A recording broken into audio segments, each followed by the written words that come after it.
ഇന്ന് നമ്മുടെ ഉടമ്പടി ധ്യാനത്തിനായിട്ട്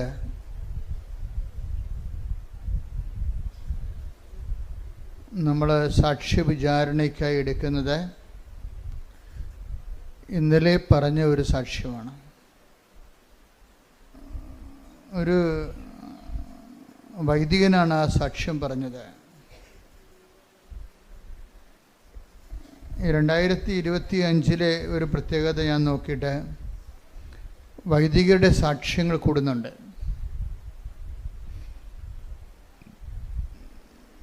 വൈദികരുടെ സാക്ഷ്യം കൂടുമ്പോൾ ഉണ്ടാകുന്ന ഗുണമെന്ന് പറയുന്നത് വൈദികർക്ക് ഉടമ്പടി എന്താണെന്നൊക്കെ അറിയാം. ബൈബിളിനെക്കുറിച്ച് നല്ല വൈജ്ഞാനിക സമ്പത്തുണ്ട്. സഭയെക്കുറിച്ച് അറിയാം. അവർ വർഷങ്ങൾ ഈ വിഷയം പഠിക്കുന്നതാണ്. അപ്പോഴവർ ഈ മേഖലയിൽ ഇൻവെസ്റ്റ് ചെയ്യുമ്പോൾ അതിൽ നിന്ന് കിട്ടുന്ന ഔട്ട്പുട്ടുകൾ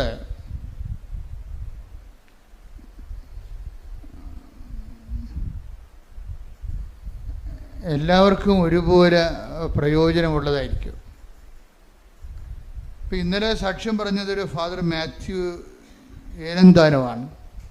ഫാദർ മാത്യു ഏലന്താനം. അദ്ദേഹം കർണാടക സിറ്റിയിലാണ്, മലയാളിയാണ്. അദ്ദേഹത്തെ ഉടമ്പടിയിലേക്ക് നയിച്ച ഒരു വിഷയം ആദ്യം പറയാം. ഒന്നാമത്തെ കാര്യം, അദ്ദേഹത്തിന് കൂടെ 3 അപകടങ്ങളുണ്ടായി. 3 പ്രാവശ്യം കാലൊടിഞ്ഞ്. പിന്നീട് അത് ചികിത്സിച്ചിട്ട് ശരിയായില്ല.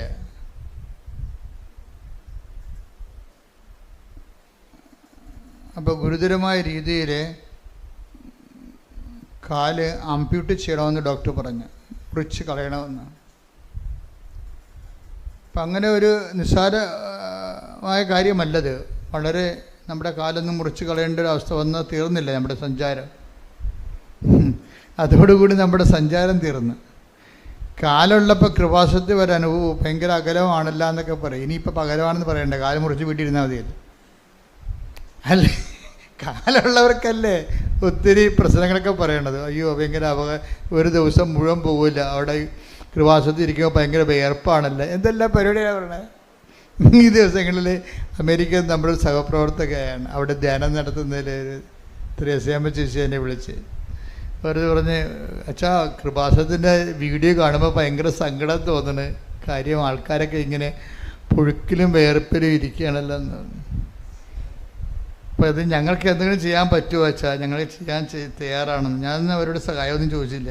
കാരണം നമ്മുടെ പ്രഖ്യാപിത പോളിസിയാണല്ലോ. അപ്പം നമ്മളെ സംബന്ധിച്ചിടത്തോളം ജനങ്ങളല്ല, ഈശോയ്ക്ക് നമ്മൾ കൊടുക്കുന്ന ഒരു നോട്ടുണ്ടത് എന്ന് വെച്ച് കഴിഞ്ഞാൽ ഈശോയെ വെച്ചിട്ട് കർത്താവ് തരുന്ന ഈ ശുശ്രൂഷയെ നമ്മൾ വെച്ച് മുതലാക്കണില്ലെന്ന് ആദ്യം അറിയേണ്ടത് ആരാണ്? മനുഷ്യരല്ല. ആരും, അത് ദൈവമാണ് അറിയേണ്ടത്. അപ്പോൾ ദൈവത്തിൻ്റെ വിഷയത്തിൽ നമുക്ക് ദൈവത്തിൽ നിന്നൊരു ക്ലീൻ ചിട്ട് വേണം. മനുഷ്യർ ചിലപ്പോൾ ഇന്ന് നല്ലതാണെന്ന് പറയണത് നാളെ മോശമായിട്ട് പറയാം, അതൊന്നും പ്രശ്നമല്ല ശരിക്കും.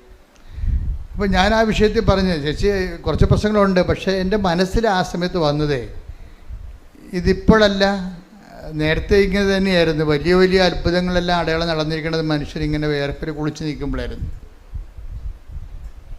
കുറച്ച് ത്യാഗത്തോടു കൂടി ഈ വിഷയം ചെയ്യാൻ ആഗ്രഹിക്കുന്നവരെ അതിൻ്റെ അകത്ത് ഇന്ന് ഞാൻ വെളുപ്പിന് ഒരു പ്രധാനപ്പെട്ട അച്ഛനുമായിട്ട് സംസാരിച്ചു. അച്ഛൻ എന്നോട് ചോദിച്ചു, അച്ഛൻ എനിക്ക് ഉടമ്പടി എടുക്കണം. അതും ഒരു അച്ഛനാണ്. അപ്പം അച്ഛൻ എനിക്ക് ഉടമ്പടി എടുക്കണം, അച്ഛന് ഉടമ്പടിയെക്കുറിച്ച് എന്താണെന്ന് എന്നോട് പറഞ്ഞു തരുമോ? അപ്പം അത് അദ്ദേഹം അച്ഛനായതുകൊണ്ടും എന്നോടങ്ങനെ ചോദിച്ചത് കൊണ്ടും അദ്ദേഹം ഉടമ്പടി എടുത്താൽ നല്ല സാക്ഷ്യം കിട്ടിയാൽ നമുക്ക് കുറച്ച് ഗുണങ്ങളാണ്. കൂടുതൽ കർത്താവിൻ്റെ ഈ പദ്ധതികളെ, കർത്താവ് ഉടമ്പടി ഒരു പദ്ധതിയാണല്ലോ, അതനുസരിച്ച് സഭയിലാകമാനം അതിനൊരു ഓളം ഉണ്ടാകുകയും ജനങ്ങൾ ഒത്തിരി പേര് അതിലൂടെ കർത്താവിനെ അറിയാനും സാക്ഷിയാകാനൊക്കെ സഹായിക്കും. അപ്പം ഞാൻ അച്ഛനോട് പറഞ്ഞു, അച്ഛാ ഈ ഇതിൻ്റെ അകത്ത് ഇപ്പോൾ അച്ഛൻ്റെ ഒരു ഇനീഷ്യേഷൻ ഉണ്ട് ഉടമ്പടിക്ക്. എപ്പോഴും ഉടമ്പടി എടുക്കണമെന്ന് ഇപ്പം അച്ഛന് തോന്നിയില്ലേ? അച്ഛന് ഉടമ്പടി എടുക്കണം, ഇപ്പം നിങ്ങൾക്കും തോന്നും ഉടമ്പടി എടുക്കണമെന്ന് തോന്നത്തില്ലേ? അപ്പം തോന്നുമ്പോൾ അതിന് ഒരു ഇൻസെൻറ്റീവാണത്. ദൈവത്തിൻ്റെ ഭാഗത്തുനിന്ന് നിങ്ങൾക്ക് തരുന്നൊരു ഇൻസെൻറ്റീവാണ്, ഒരു പ്രോത്സാഹനമാണ്. ഉടമ്പടി എടുക്കണമെന്ന് നിങ്ങൾക്ക് തോന്നുമ്പോൾ അതിന് ഇൻസെൻറ്റീവ് എന്ന് പറയും. ദൈവത്തിൻ്റെ ഭാഗത്തുനിന്ന് ദൈവം ഈ വിഷയത്തിൽ ഇടപെടാൻ ഉദ്ദേശിക്കുന്നു. നിങ്ങളുടെ ജീവിതത്തിൽ ദൈവം പ്രത്യേകമായ വിധത്തിൽ, എല്ലാവരുടെ ജീവിതത്തിലും ദൈവം ഇടപെടുന്നുണ്ട്. പക്ഷേ ഉടമ്പടിയിലൂടെ വരുന്നത് എന്താണ്? ഒരു പ്രത്യേകമായ ഇടപെടലാണ്.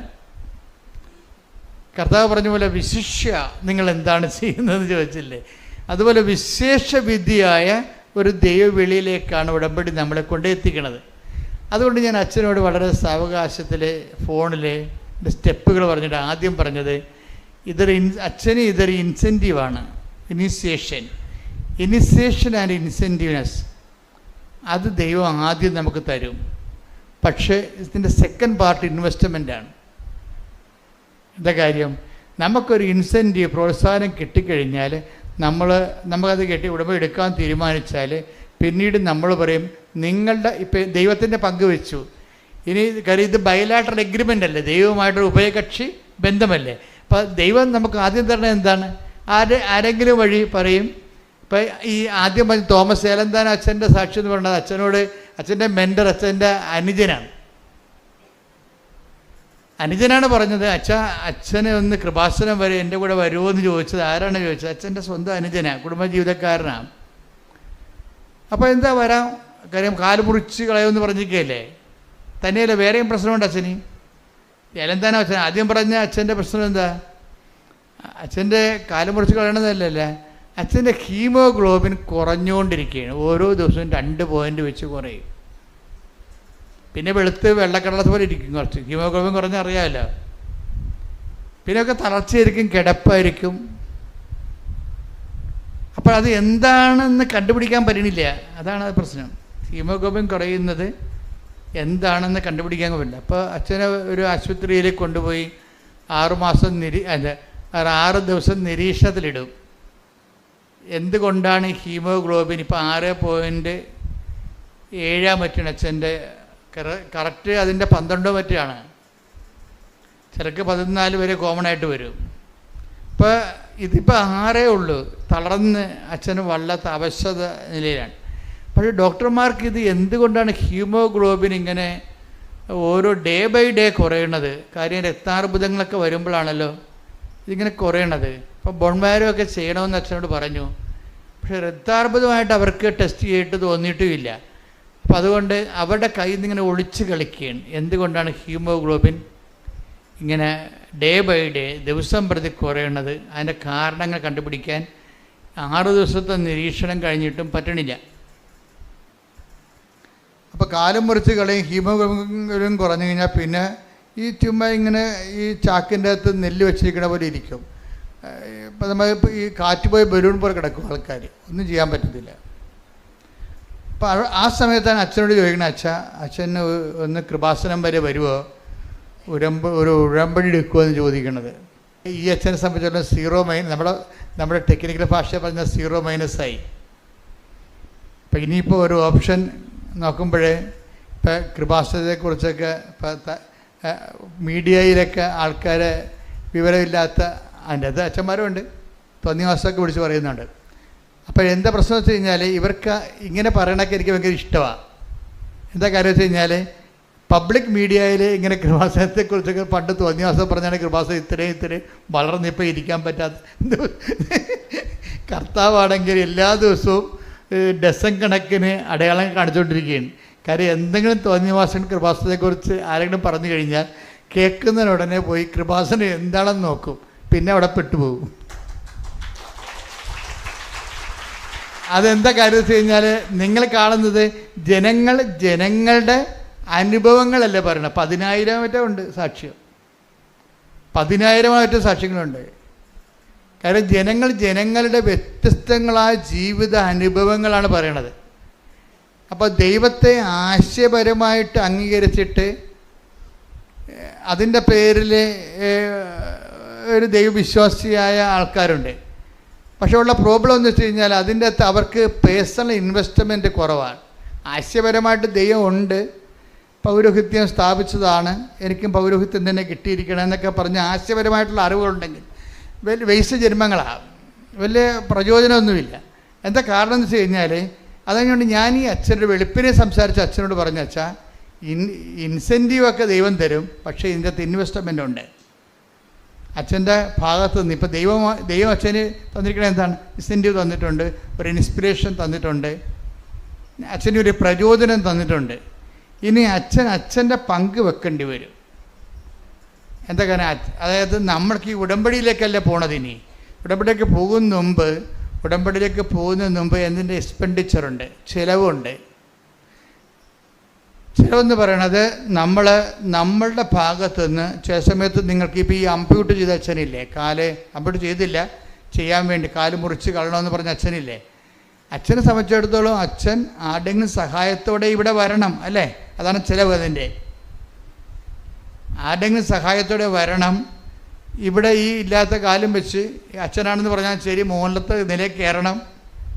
അച്ഛന് താഴെ കൊണ്ടൊന്നും കൊടുക്കത്തില്ലല്ലോ ഉടമ്പടി, അച്ഛൻ കയറണം അത് വെച്ച്. അപ്പോൾ കയറാൻ ആരെങ്കിലും പറ്റുകയില്ലെന്ന് പറഞ്ഞു കഴിഞ്ഞാൽ നിങ്ങൾ ഉടമ്പടി എടുക്കേണ്ടെന്ന് ഞാൻ പറയത്തുള്ളൂ. കാര്യം എന്താ? ഉടമ്പടിയുടെ പങ്ക്, നമ്മുടെ പങ്ക് അതാണ്. ആർക്കെങ്കിലും ബുദ്ധിമുട്ടാണെന്നൊക്കെ പറഞ്ഞു കഴിഞ്ഞാൽ പറയും, അയ്യോ ചേട്ടാ ഉടമ്പടി ചേട്ടാ ഇത് ചെയ്യാൻ പറ്റുന്നില്ലെങ്കിൽ ഇനി ഉടമ്പടിയുടെ ഒന്നും ചെയ്യാൻ പറ്റത്തില്ല. ഇത് ചെയ്യാൻ പറ്റത്തില്ലെങ്കിൽ ഇനി ചേട്ടന് ഉടമ്പടിയുടെ ഒന്നും ചെയ്യാൻ പറ്റത്തില്ല. അപ്പം അതുകൊണ്ട് നിങ്ങൾക്ക് ഉടമ്പടി പറ്റത്തില്ല, സ്യൂട്ടബിൾ ആകത്തില്ല, വേറെ എന്തെങ്കിലും പ്രാർത്ഥന മാർഗങ്ങൾ ഉപയോഗിക്കാൻ വേണ്ടി നല്ല ഉപദേശം കൊടുത്ത് പറഞ്ഞു വിടുക. കാര്യം ഉടമ്പടി നല്ല ആദ്യമേ തന്നെ പാടാണ്. ഇതാണ് ഇൻവെസ്റ്റ്മെൻ്റ് എന്ന് പറയുന്നതിൻ്റെ കാര്യം. അപ്പോൾ ആരോഗ്യമുള്ളവർക്ക് പ്രശ്നമില്ലെങ്കിൽ ആരോഗ്യമുള്ളവർക്ക് വേറെ ചില ഏടാകൂടങ്ങളൊക്കെ വരും, ചെയ്യാതിരിക്കാൻ വേണ്ടി, ഉടമ്പടി ചെയ്യാതിരിക്കാൻ വേണ്ടിയുള്ള ഏടാകൂടം. ഈ അച്ഛൻ തന്നെ വേറെ അച്ഛനോട് സംസാരിക്കുമ്പോൾ ആ അച്ഛൻ വേറെ വല്ലതൊക്കെ പറഞ്ഞു കൊടുക്കുമ്പോൾ തന്നെ ഈ അച്ഛൻ്റെ കാര്യത്തിൽ തീരുമാനമാക്കും, ഇല്ലേ? അതാണ് ഞാൻ പറഞ്ഞത്, ഇൻവെസ്റ്റ്മെൻ്റ് ഉണ്ട് ഇതിൻ്റെ അകത്ത്. അത് ലംഘിച്ചുകൊണ്ട് വേണം, അതിനുള്ള ആംബിയൻസ് അല്ല ആംബിയർ ഇദ്ദേഹത്തിന് ഉണ്ടെങ്കിൽ മാത്രമേ ഇദ്ദേഹത്തെ കൊണ്ട് ദൈവം ഉടമ്പടി എടുപ്പിക്കത്തുള്ളൂ. അപ്പോൾ അതുകൊണ്ട് ഇനിയുള്ള ദിവസങ്ങൾ അച്ഛന് നിർണായകമാണ്. ഏത് വശത്തുനിന്നും എങ്ങനെയും ആത്മീയമായ പണി കിട്ടാനുള്ള എല്ലാവിധ സാധ്യതകളുകൊണ്ടാണ് അച്ഛൻ്റെ വാരഫലം അതാണെന്ന് പറഞ്ഞ് കാര്യം പറഞ്ഞത്. അപ്പോൾ അത് നിങ്ങൾക്കും അറിയണം. അതായത് ആദ്യമേ തന്നെ വരുമ്പോൾ പെട്ടെന്ന് തന്നെ ചില ആൾക്കാർക്ക് ഉടമ്പടി ക്ലിക്കാകത്തില്ലേ, നിങ്ങൾ ഭയങ്കര ഡേഞ്ചറസ് സിറ്റുവേഷനിലാണ്. അതെപ്പോഴും നമ്മൾ ശ്രദ്ധിച്ചേക്കണം. ഉടമ്പടി എടുക്കണ അന്ന് തന്നെ കാര്യങ്ങൾ നടക്കാനുള്ള ലക്ഷ്യം വന്നാൽ അതിൻ്റെ അർത്ഥം ദൈവത്തിന് നിങ്ങളെ ഒരു വിശ്വാസവും ഇല്ലെന്ന് എൻ്റെ അർത്ഥം. എന്ന് വെച്ചാൽ എന്തെങ്കിലും കാര്യങ്ങൾ ദൈവം ഇടപെട്ടില്ലെങ്കിൽ നിങ്ങൾ നാലുകാലേ വീണ് ഓടിപ്പോകുമെന്നുള്ള കാര്യം ദൈവത്തിന് അറിയാം. അതുകൊണ്ടാണ് ആദ്യമേ കയറി കൊളുത്തണം. ഇത് കൊളുത്തെന്ന് പറയും.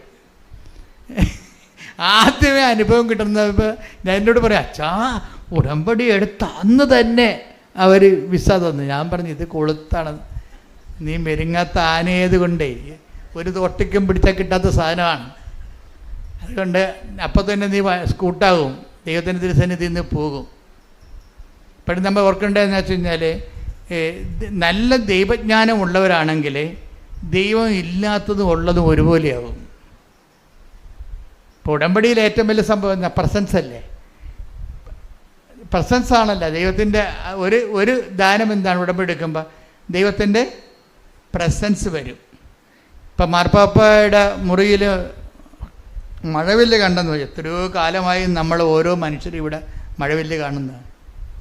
പക്ഷെ അത് വാർത്തയായത് ലോകത്തിന് ഇപ്പോഴാണ്. അത് കാരണം ഉന്നതമായ ശ്രേണികളിൽ ഇതുപോലെ അടയാളങ്ങൾ കാണിക്കുമ്പോൾ അത് അടയാളമാണോ ക്ലൈമറ്റിനാണോ നമുക്കറിയത്തില്ല. പക്ഷേ എന്നാലും അത് വാർത്തയായി എന്നുള്ള കാര്യം സത്യമാണ്. പക്ഷേ അതല്ല, ഉടമ്പടി എടുക്കുമ്പോൾ ഉടമ്പടിയുമായി ബന്ധപ്പെട്ടാണ് മഴവില്ല് ദൈവം അതിൻ്റെ ഒരു അടയാളമായിട്ടാണ് ബൈബിളിലെ വെളിപാടിൻ്റെ ഭാഗമാകുന്നത്.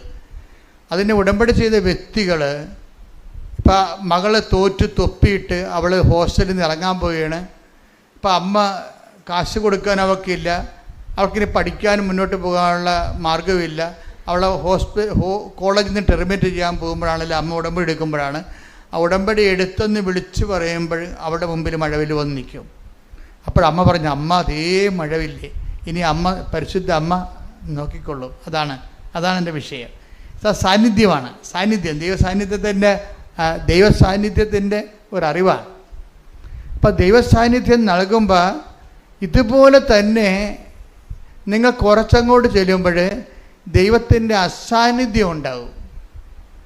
ഈ ദൈവത്തിൻ്റെ അസാന്നിധ്യവും സാന്നിധ്യം പോലെ മനസ്സിലാക്കുമ്പോഴാണ് നമ്മൾ ശരിക്കും ഉടമ്പടി പക്വമാകുന്നത്. മനസ്സിലായ? ദൈവത്തിൻ്റെ സാന്നിധ്യം പോലെ തന്നെയാണ് ദൈവത്തിൻ്റെ അസാന്നിധ്യവും. അതിപ്പോൾ അറിയണമെങ്കിൽ ജെറമിയ വായിച്ച് നോക്കിയേ. ജെറമിയ 23:23 ശ്രുതികട ഹല്ലേലൂയ ഹല്ലേലൂയ ഹല്ലേലൂയ ഹല്ലേലൂയ യേശുവേ നന്ദി, യേശുവേ സ്തുതി. ഹല്ലേലൂയ ഹല്ലേലൂയ ഹല്ലേലൂയ ഹല്ലേലൂയ. ജെറമിയ 23:23 കർത്താവ് ചോദിക്കുന്നു, സമീപസ്ഥനായിരിക്കുമ്പോൾ മാത്രമാണോ, സമീപസ്ഥനായിരിക്കുമ്പോൾ മാത്രമാണോ ഞാൻ നിങ്ങൾക്ക് ദൈവം, വിദൂരത്തിലിരിക്കുമ്പോഴും ഞാൻ ദൈവമല്ലേ. ഇത് എന്താ പ്രശ്നം വെച്ച് കഴിഞ്ഞാൽ, സമീപത്തിരിക്കുമ്പോൾ ആ പ്രസൻസ് ഫീൽ ചെയ്യുമ്പോൾ മാത്രമാണ് ചില ആൾക്കാർ വിശ്വാസത്തിൽ നിൽക്കണത്. ചിലപ്പോൾ അടയാളമില്ലാത്തൊരു കാലമുണ്ടാവും. അപ്പം അടയാളമില്ലാത്തൊരു കാലവും അപ്പം വിചാരിക്കും ദൈവം ഇറങ്ങിപ്പോയി, നിൻ്റെ അനുഗ്രഹത്തിൻ്റെ കാലം കഴിഞ്ഞു, എൻ്റെ പ്രാർത്ഥനയ്ക്ക് എന്തോ കുഴപ്പമുണ്ട്, ഞാൻ പ്രാർത്ഥിച്ചിട്ട് ഏക്കണില്ല ഇനി എന്ന് പറയുമ്പോൾ വീണ്ടും വീണ്ടും നിങ്ങൾ പ്രാർത്ഥന കുറച്ചുകൊണ്ട് വരും, ഉടമ്പടിയിൽ വിശ്വസ്തത കുറച്ചുകൊണ്ട് വരും. കാര്യം പ്രസൻസിൻ്റെ കാലത്ത് നിങ്ങൾ കാണിക്കുന്ന വിശ്വാസത്തിന് ദൈവം അത്രയ്ക്ക് കണക്കിലെടുക്കത്തില്ല. എന്താ കാര്യം വെച്ച് കഴിഞ്ഞാൽ, പ്രസൻസ് നിങ്ങൾക്ക് നേരെ പ്രസൻസ് തന്നിട്ടാണല്ലോ, അനുഗ്രഹം തന്നിട്ടാണല്ലോ നിങ്ങൾ വിശ്വസിക്കണത്. വീട്ടിലെ പ്രസൻസിൻ്റെ കാലത്ത് നിങ്ങൾ കാണിക്കുന്ന എല്ലാ വിഷയങ്ങളും ദൈവം അത്ര കണ്ട് ആധികാരികതയില്ല അതിന്. കാര്യം എന്താണ്? അതിപ്പോൾ അടയാളം കൊടുക്കാമെന്ന് കേട്ട് അനുഗ്രഹം കൊടുക്കുമെന്ന് കണ്ടു കഴിഞ്ഞാൽ ആരെയും ദൈവമായിട്ട് ആചരിക്കുന്നതിന് ആർക്കും ഇവിടെ പ്രശ്നങ്ങളില്ല. അഹ്റോന് പുരോഹിത വേഷം ധരിപ്പിക്കുമ്പോൾ നിത്യത വരെ അഹ്റോൻ്റെ എല്ലാ തലമുറകൾക്കുമായിട്ടാണ് ദൈവസാന്നിധ്യം മോസസ് ഓരോ ഉടുപ്പ് ധരിപ്പിക്കണം അഹ്റോന്. പക്ഷെ ആ അഹ്റോൻ തന്നെയാണ് ഒരു നിമിഷം ഈജിപ്തിൽ നിന്ന് നമ്മളെ രക്ഷിച്ചത് ഈ കാളക്കുട്ടിയാണെന്ന് പറയണത്. ദൈവത്തെ മാറ്റി നിർത്തിക്കൊണ്ട് കാളക്കുട്ടിയെ ആരാധിക്കുന്നതിന് മനുഷ്യന് ഒന്നൊന്നും അറിഞ്ഞാൽ മതി, ഒന്ന് തിരിഞ്ഞാൽ മതി, അത് ദൈവത്തിന് നല്ലവണ്ണം അറിയാം.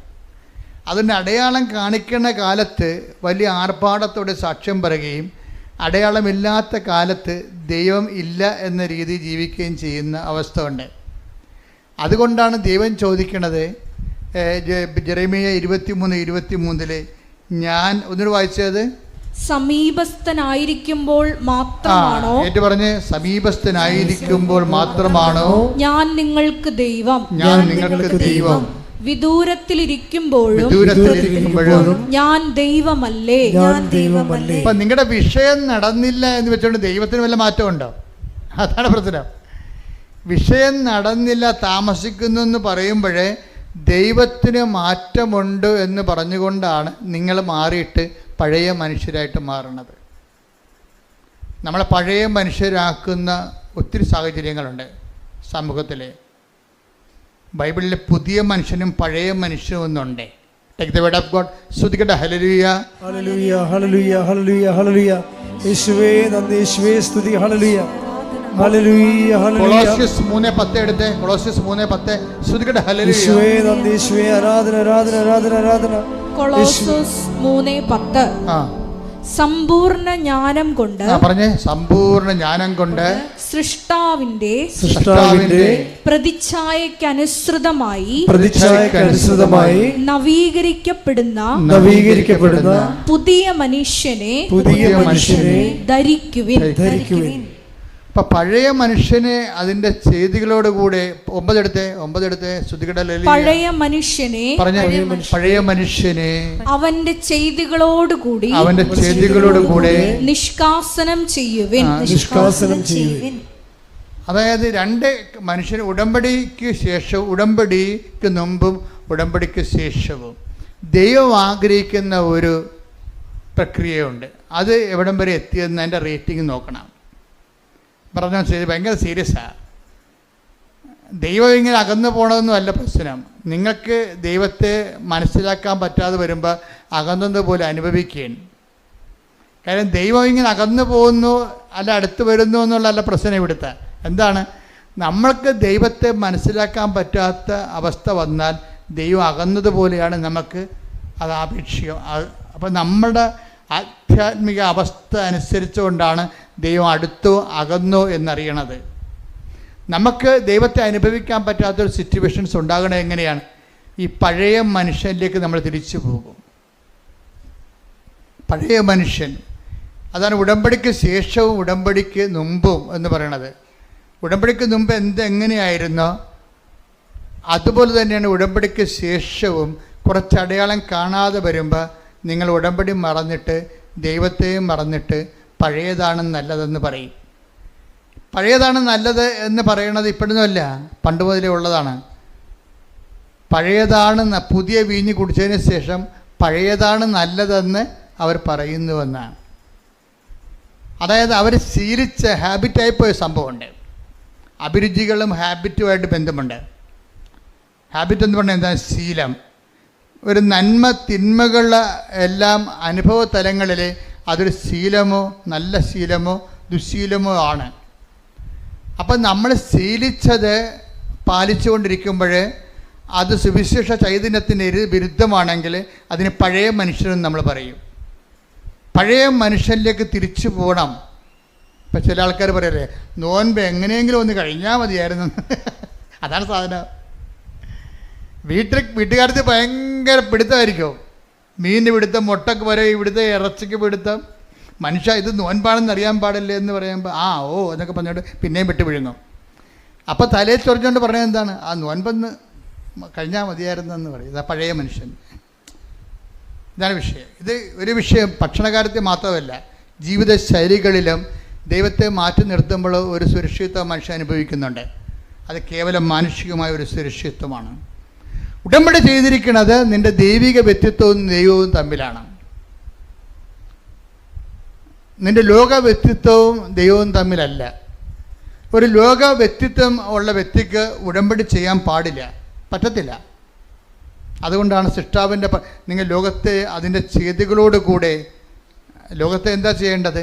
അതിൻ്റെ ചെയ്തികളോടുകൂടി ദൂരെ എറിയാൻ പറയാം. അതാ കൊളോസ്യസ് 3:9. ലോകത്തെ അതിൻ്റെ ചെയ്തികളോടുകൂടെ നമ്മൾ നോൻപിലേക്ക് പ്രവേശിക്കുകയാണ്. ഇപ്പം പഴയ മനുഷ്യനെ ഉടമ്പടിക്കാലത്ത്, നോൻപ് കാലത്ത് ഉടമ്പടി എന്ന് പറയുമ്പോൾ നമ്മൾ ഏറ്റവും നല്ലൊരു കാലമാണ് നോൻപ് കാലം. ഉടമ്പടി എടുക്കാൻ പറ്റിയൊരു കാലമാണ്. ആരെങ്കിലും ഇനി ഉടമ്പടി എടുക്കാത്തവരുണ്ടെങ്കിൽ നോൻപ് കാലത്ത് അതിനുവേണ്ടി കച്ചകെട്ടി ഒരുങ്ങി ഇപ്പം നമ്മൾ ആ രീതിയിലേക്ക് എളുപ്പമായിട്ട് നമുക്ക് നോൻപിലേക്ക് ഉടമ്പടിയിലേക്ക് പ്രവേശിക്കാൻ പറ്റും. കാര്യം നമ്മുടെ നോൻപ് ജീവിതവും ഉടമ്പടി ജീവിതവും ഒരുമിച്ച് പോകുന്നതാണ്. നോൻപ് ജീവിതവും ഉടമ്പടി ജീവിതവും. അപ്പം അത് നമുക്ക് അധികം ഭാരപ്പെടാതെ തന്നെ ആ നോൻപിൻ്റെ അരുവിലേക്കും ഉടമ്പടി അരുവിലേക്കും ഒരുമിച്ച് വരാൻ പറ്റും. പ്രാർത്ഥിക്കുക. കർത്താവായ ദൈവമേ, നോൻപ് കാലത്ത് അതിന്റെ അരുവിയോടുകൂടി ഉടമ്പടി ജീവിതം ജീവിച്ച് ക്രിസ്തുവിനെ എന്റെ സാക്ഷിയായി ജീവിക്കുവാൻ ഞങ്ങളെ സഹായിക്കണമേ. ശ്രദ്ധിക്കട്ടെ.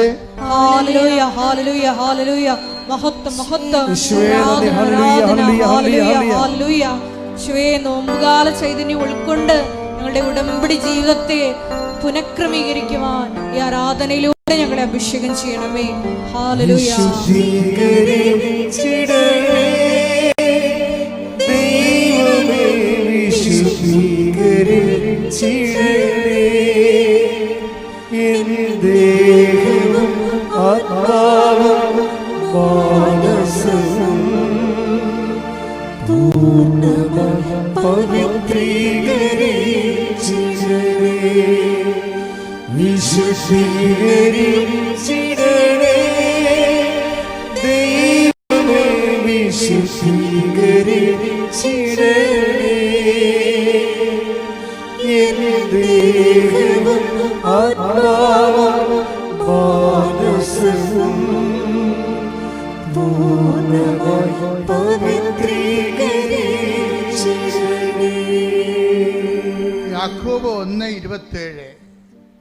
അതായത് ഉടമ്പടിയും ഒരു വേർപാട് ജീവിതവും ഉണ്ട്. നോൻപ് കാലത്ത് ഈ അരൂപിയിലേക്ക് നമുക്ക് എളുപ്പം വരാൻ കഴിയും. യാക്കോബ് 1:27 വായിച്ച്. പിതാവായ ദൈവത്തിന്റെ മുമ്പിൽ പറഞ്ഞേ.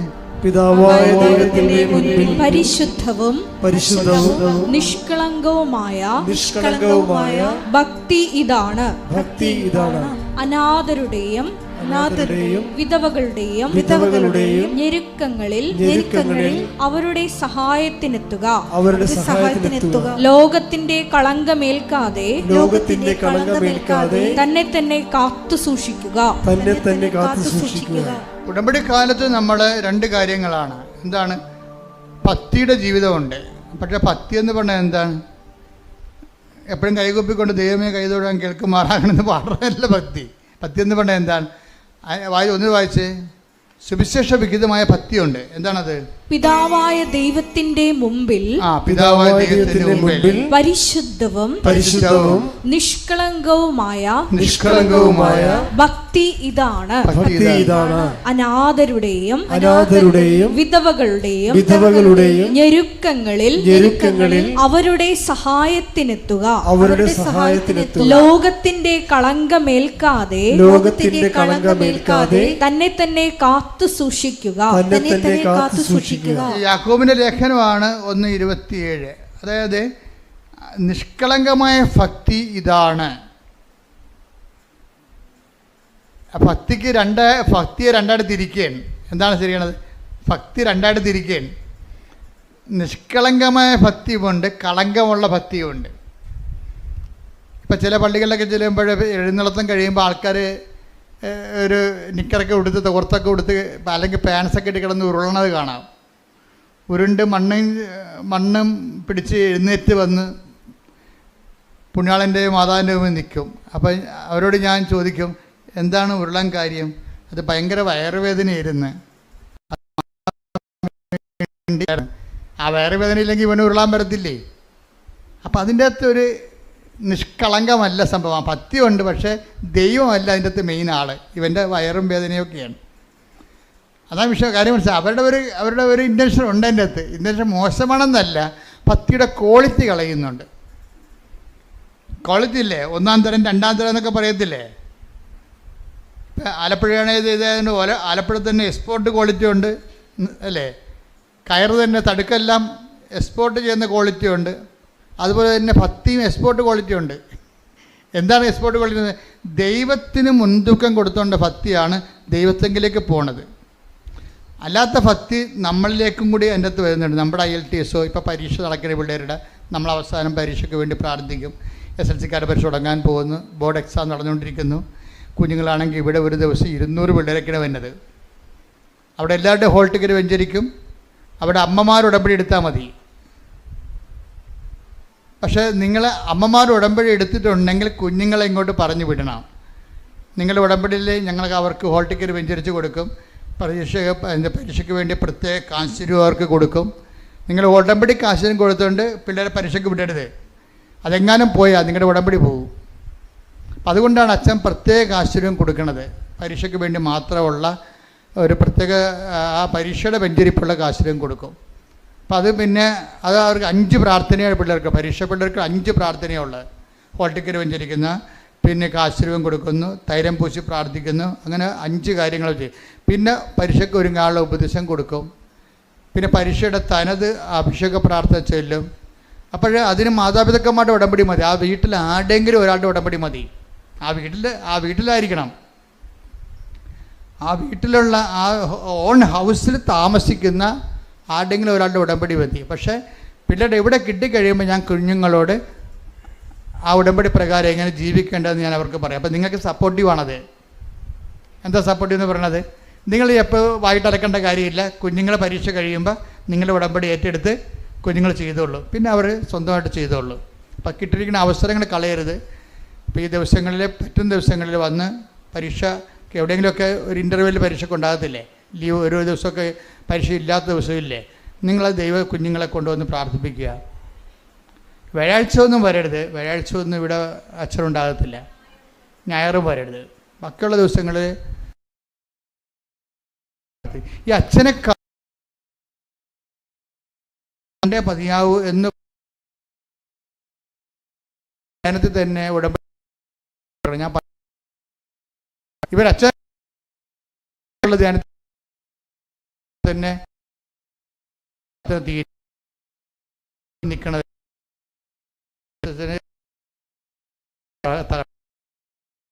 ഇത്തിരി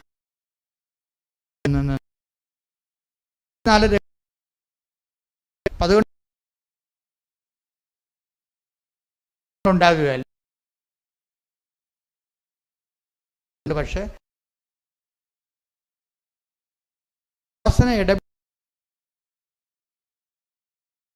ഗുണമില്ല എന്ത് എൻ്റെ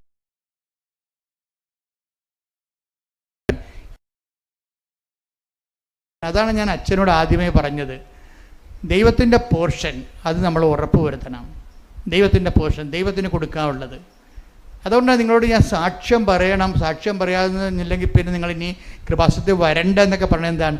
സാക്ഷ്യം ദൈവത്തിൻ്റെ പോർഷനാണ്, നമ്മുടെ അല്ല, നമ്മുടെ നിയോഗമാണ്. അത് ദൈവം സാധിച്ചു തന്നു കഴിഞ്ഞാൽ ഉടനെ പരിപാടി. പിന്നെ അടുത്ത നടപടി എന്താണ്? ദൈവത്തിൻ്റെ പങ്ക് കൊടുക്കണം. ദൈവത്തിന് കൊടുക്കാനുള്ള മഹത്വം കൊടുക്കുമ്പോൾ എന്ത് സംഭവിക്കണം? നിങ്ങളിലൂടെ ആയിരക്കണക്കിന് മനുഷ്യൻ, ഇപ്പോൾ ആ അച്ഛൻ്റെ സാക്ഷ്യമില്ലേ, അത് അപ്പ് ചെയ്ത് കഴിഞ്ഞാൽ എങ്ങനെയാലും 1,00,000 പേര് ആ സാക്ഷ്യം കാണും. ആ 1,00,000 പേര് സാക്ഷ്യം കാണുമ്പോൾ അതിൻ്റെ അകത്ത് പല അച്ഛന്മാരും കാണും. ഇപ്പോഴെന്ന് വെച്ച് കഴിഞ്ഞാൽ ആൾക്കാരെല്ലാവരും തന്നെ ഇപ്പോഴ് അച്ഛൻ്റെ ഡെയിലി ബ്രെഡും അതുപോലെ ഇതെല്ലാം ആൾക്കാർ സ്റ്റാറ്റസ് ഇടുന്നുണ്ട്. ജർമ്മനിയിൽ നിന്ന് ഒരു ദിവസം എൻ്റെ സഹോദരൻ ഒരു ബന്ധു ഇവിടെ കല്യാണം കഴിച്ച് വന്നപ്പോൾ പറഞ്ഞു, അച്ഛാ തെറിമിലൊക്കെ പലരും കൃപാസനത്തിൻ്റെ ഡെയിലി ബ്രെഡ് സാക്ഷ്യം ഇടുന്നുണ്ട്, സ്റ്റാറ്റസ് ഇടുന്നുണ്ട്. അങ്ങനെയാണ് ഞാനിത് അറിഞ്ഞതെന്ന്.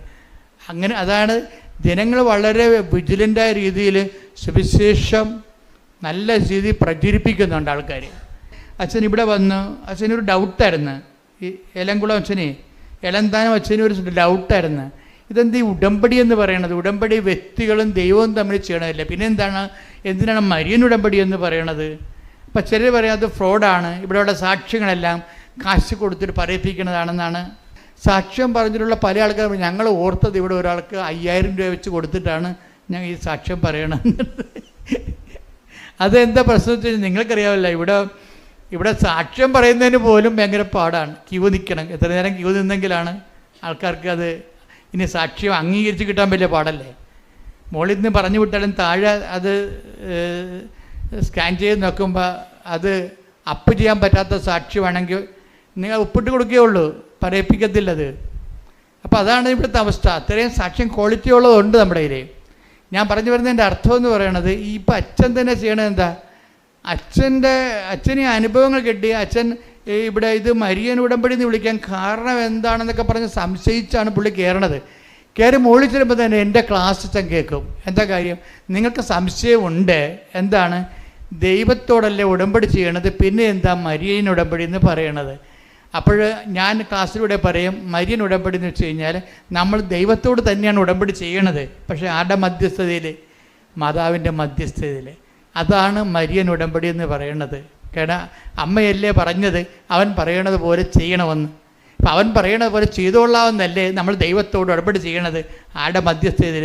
മാതാവിൻ്റെ മധ്യസ്ഥത. അതാണ് മരിയൻ ഉടമ്പടി. ശ്രുതികടേ ഹല്ലേലൂയ ഹല്ലേലൂയ ഹല്ലേലൂയ യേശുവേ നന്ദി. ഹല്ലേലൂയ ഹല്ലേലൂയ ഹല്ലേലൂയ ഹല്ലേലൂയ.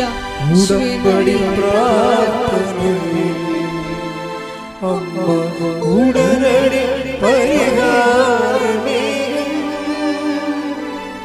ഉടമ്പടി പ്രാർത്ഥനയിൽ അമ്മ ഉടനടി പരിഹാരമേ. അവൻ പറയുന്നത് ചെയ്തിടും, ജീവിതം ധന്യമായി തീർന്നിടും. അവൻ പറയുന്നത് ചെയ്തിടും, ജീവിതം ധന്യമായി തീർന്നിടും.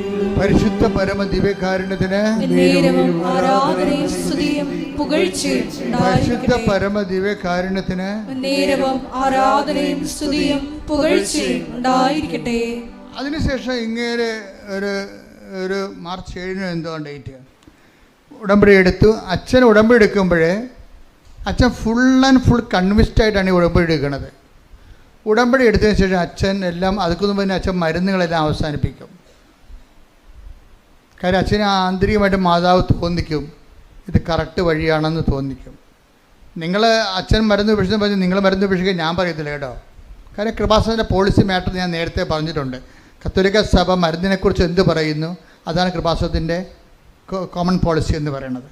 സഭ വൈദികനെയും ഡോക്ടർമാരെയും ആശുപത്രിയെയും അതുപോലെ തന്നെ വൈദ്യത്തെയും അതുപോലെ തന്നെ മരുന്നിനെയും ഒക്കെ ദൈവത്തിൻ്റെ ഹീലിംഗ്, ദൈവത്തിൻ്റെ സൗഖ്യദായകമായ പ്രവർത്തനത്തിൻ്റെ മാധ്യമമായിട്ട് തന്നെയാണ് സഭ കാണുന്നത്.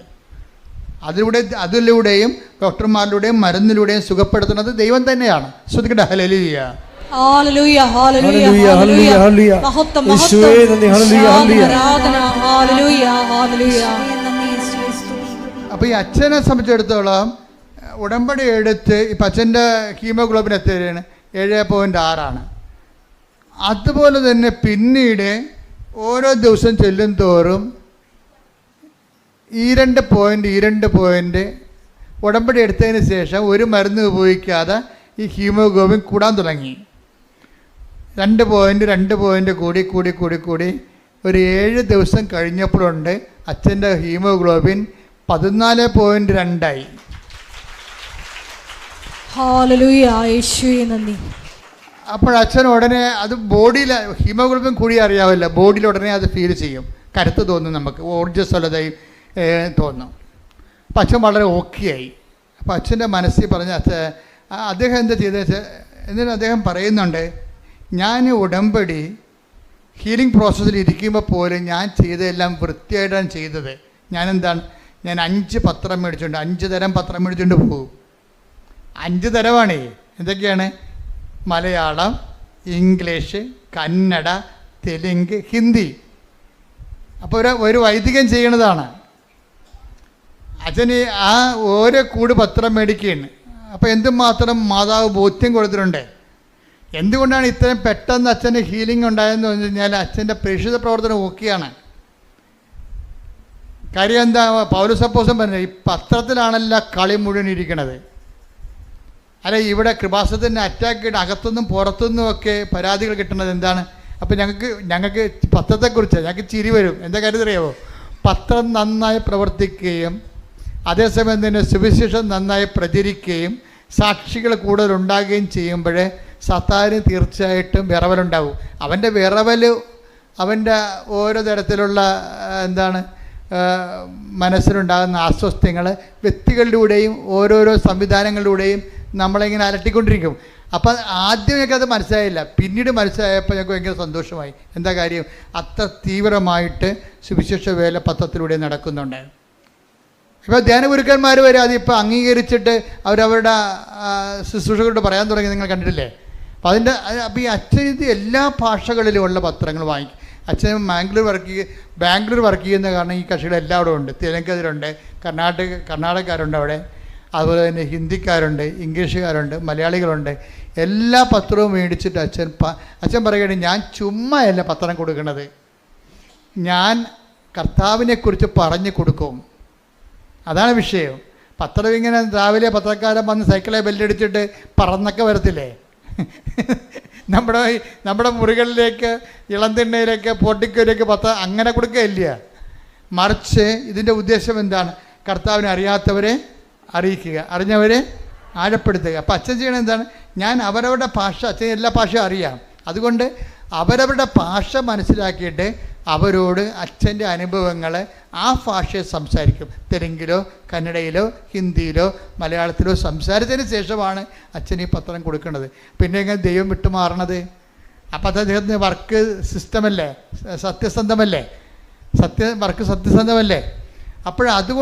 അതുകൊണ്ട് തന്നെ ദൈവം അദ്ദേഹത്തിലൂടെ ഇത് മാത്രമല്ല, അതായത് ഈ ബൈബിളിൽ പറയുകയും ഈ പത്രം കൊടുക്കുന്നത് എന്താ നിങ്ങൾക്കറിയാവില്ല. പത്രം എന്ന് പറഞ്ഞാൽ എന്താണ്? ഞാൻ എപ്പോഴും പറയും, അത് വെന്ത ചോറാണ്. സുവിശേഷം നെല്ലാണെങ്കിൽ അതിൻ്റെ ചോറാണ്, അത് വേവിച്ച് ജനങ്ങളുടെ അനുഭവങ്ങളാകുന്ന കറികളോട് കൂടിയാണ് ഇത് വിളമ്പഴിക്കണത്. പത്രത്തിൽ വിളമ്പഴിക്കണത് എന്താണ്? അത് ചോറും കറിയുമാണ് വചനം. അതാ ജനങ്ങളുടെ അനുഭവങ്ങൾ ആ വചനം ഓരോ വ്യക്തികളും വിശ്വാസം, പ്രത്യാശ, ദൈവസ്നേഹം എന്നിവ കൊണ്ട് പാചകം ചെയ്യുമ്പോൾ ആ നെല്ല് ചോറായിട്ട് വെന്തിട്ട് അതിൻ്റെ കൂടെ അവിടെ അനുഭവങ്ങളാകുന്ന കറികളോട് കൂടി ഒരു വിഭവമായിട്ടാണ് നമ്മളത് ജനങ്ങളിലേക്ക് എത്തിക്കുന്നത്. പത്രം ഒരു സുവിശേഷ വിഭവം. കൈയടിക്കട്ടെ, ശ്രുതിക്കട്ടെ. ഹല്ലേലൂയ ഹല്ലേലൂയ ഹല്ലേലൂയ ഹല്ലേലൂയ. വാസ്തവത്തിലൂടെ വലിയ അടയാളങ്ങളും അത്ഭുതങ്ങളും ജനങ്ങളിലൂടെ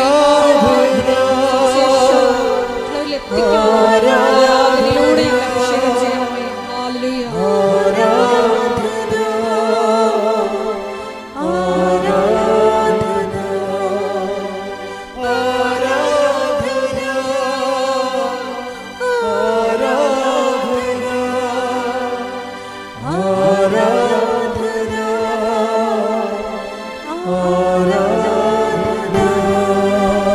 പരിശുദ്ധ പരമ ദിവ്യകാരുണ്യത്തിന് നേരവും ആരാധനയും സ്തുതിയും പുകഴ്ചയും ഉണ്ടായിരിക്കട്ടെ. അതെ, റോമർ 1:16 എടുത്ത് സുവിശേഷത്തെക്കുറിച്ച് ഞാൻ ലജ്ജിക്കുന്നില്ല. കണ്ടാ, എന്നാണ് തുടങ്ങുന്നത്.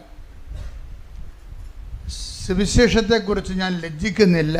ആദ്യം അത് യഹൂദർക്ക്,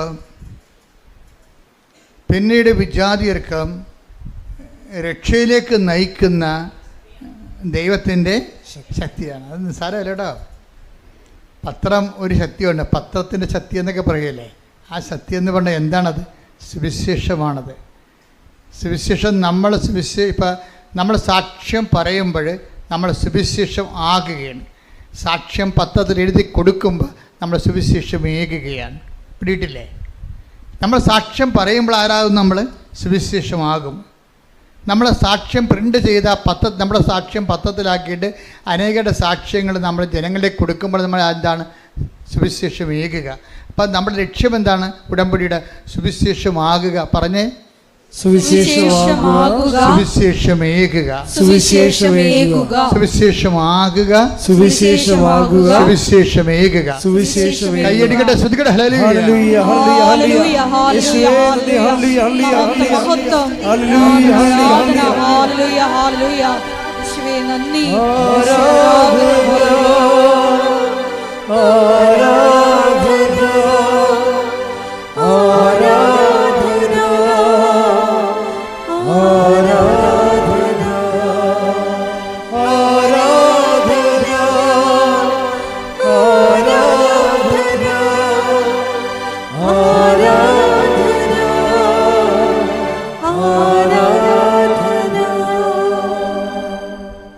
സുവിശേഷത്തെ പറ്റി ഞാൻ ലജ്ജിക്കുന്നില്ല. പറഞ്ഞ സുവിശേഷത്തെ പറ്റി ഞാൻ ലജ്ജിക്കുന്നില്ല. എന്തെന്നാൽ വിശ്വസിക്കുന്ന ഏവർക്കും ആദ്യം യഹൂദർക്കും പിന്നീട് ഗ്രീക്കുകാർക്കും അത് രക്ഷയിലേക്ക് നയിക്കുന്ന ദൈവശക്തിയാണ്. അപ്പോഴേ പത്രം ഒരു ശക്തിയാണെന്ന് പറയാൻ കാര്യം എന്താണ്? പത്രത്തിൽ കർത്താവിൻ്റെ വചനങ്ങൾ, ആ വചനങ്ങൾ അനുഭവിച്ചവരുടെ അനുഭവ സാക്ഷ്യങ്ങൾ കൂടിയാണ് കൊടുക്കുന്നത്. ഇത് നമ്മൾ കൊടുക്കുമ്പോൾ ലജ്ജിക്കരുത്. എന്താ കാര്യം? സുവിശേഷത്തെക്കുറിച്ച് ലജ്ജിക്കുന്നവന് ക്രിസ്തുവിനെക്കുറിച്ചാണ് ലജ്ജിക്കുന്നത്. അതവിടെ വിഷയം പറയുന്നത്. സുവിശേഷത്തെക്കുറിച്ച് ലജ്ജിക്കുന്നത്, ഇപ്പം നമ്മളെ സംബന്ധിച്ചുള്ള സുവിശേഷം കണ്ടിട്ടില്ല, മലയാളം സുവിശേഷം വായിച്ചിട്ടില്ല, വായിച്ചാൽ തന്നെ മനസ്സിലായിട്ടില്ല. ഈ മനസ്സിലാകാത്തവർക്ക് പിന്നെ എന്ത് ചെയ്യും? മനസ്സിലാകുന്ന ഭാഷയിലാണ് സുവിശേഷം പത്രത്തിലൂടെ എഴുതിയിരിക്കുന്നത്, അവരുടെ അനുഭവത്തിലൂടെ. എല്ലാവരും സുവിശേഷം പത്രം വായിച്ച് അനുഭവങ്ങൾ കണ്ടറിഞ്ഞിട്ടാണ് പിന്നെ സുവിശേഷം കേൾക്കാൻ വേണ്ടി വരണതും അത് വിശ്വസിക്കാൻ വേണ്ടി വരണതും അതനുസരിച്ച് ജീവിക്കാൻ വേണ്ടി തയ്യാറാകണതും. കൈയടിച്ച് കർത്താവ് തുടരുക.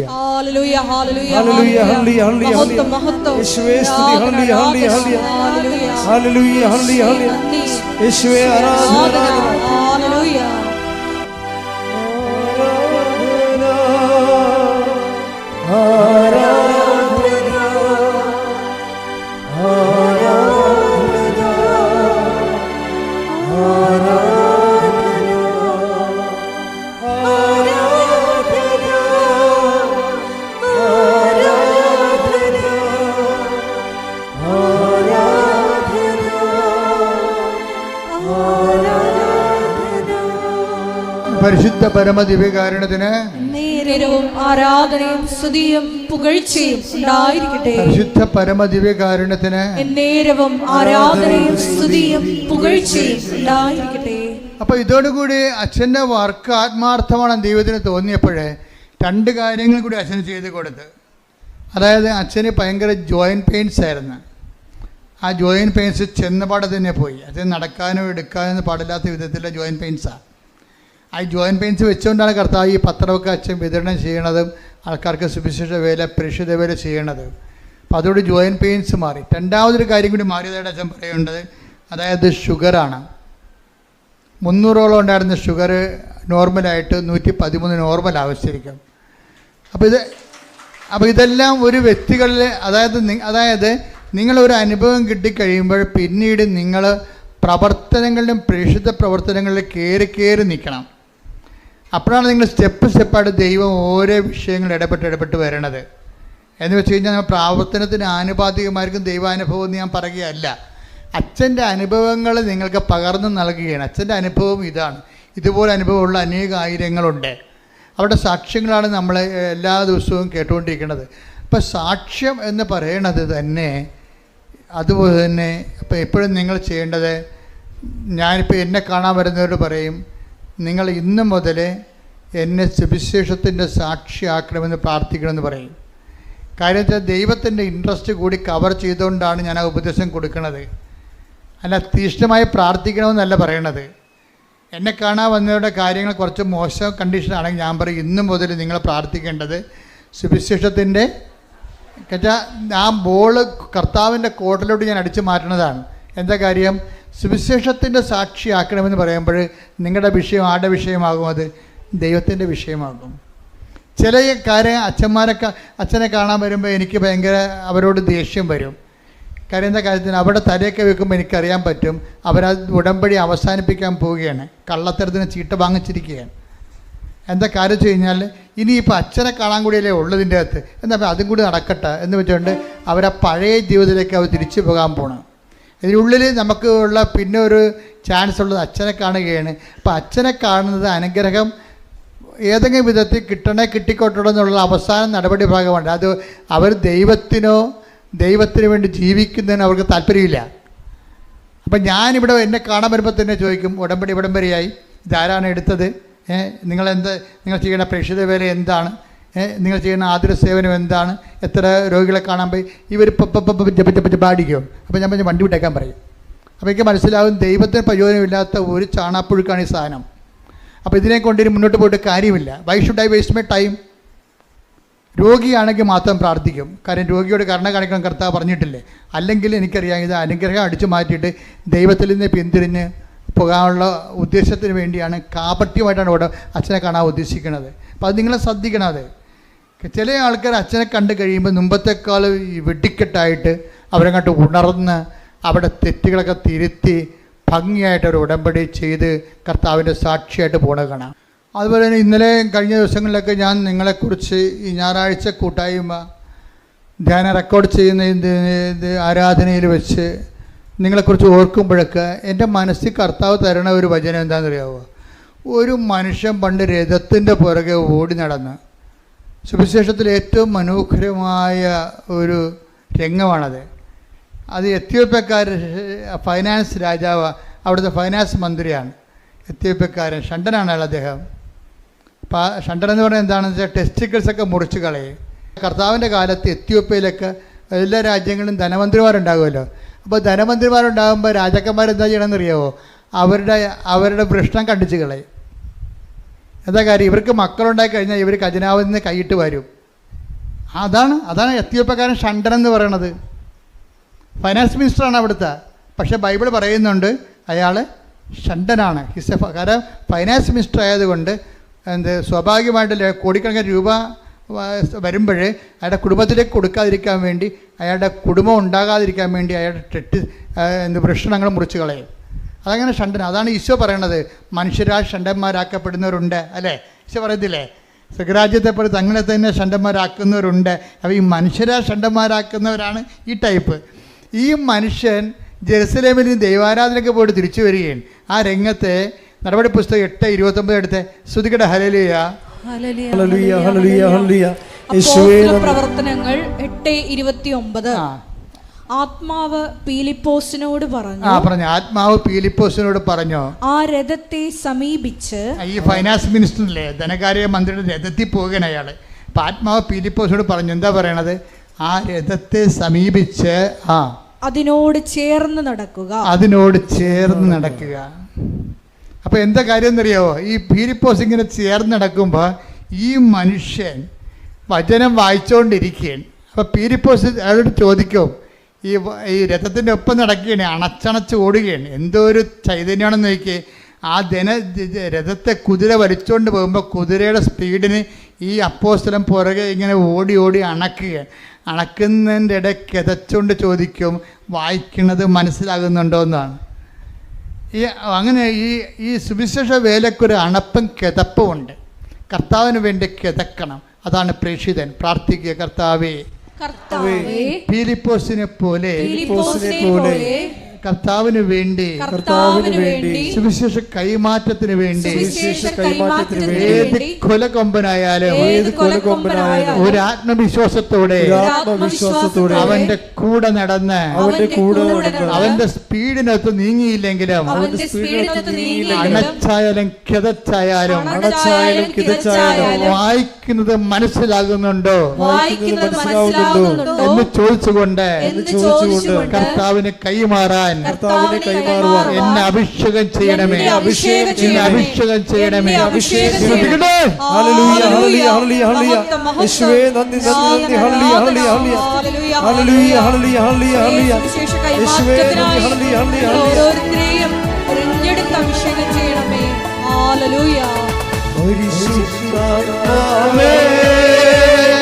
ശക്തി പകർന്നിടണേ പരിശുദ്ധാത്മാവേ, ശക്തി പകർന്നിടണേ.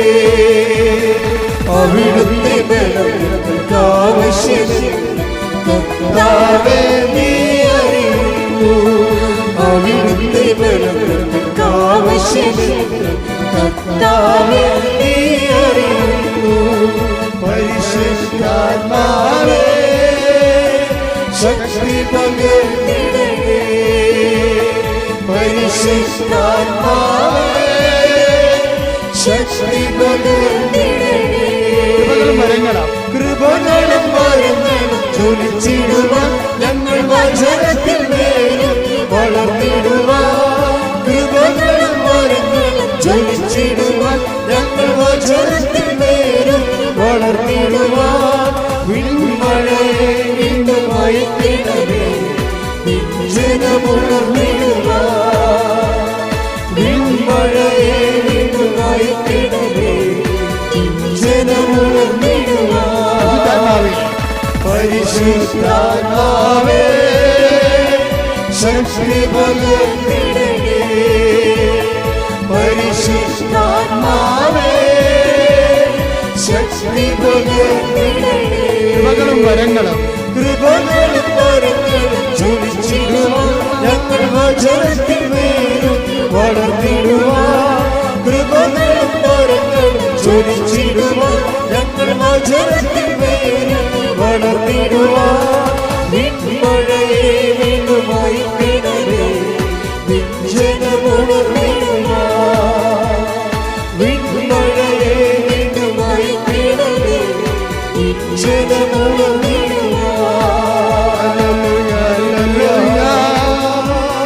ഹല്ലേലൂയ ഹല്ലേലൂയ ഹല്ലേലൂയ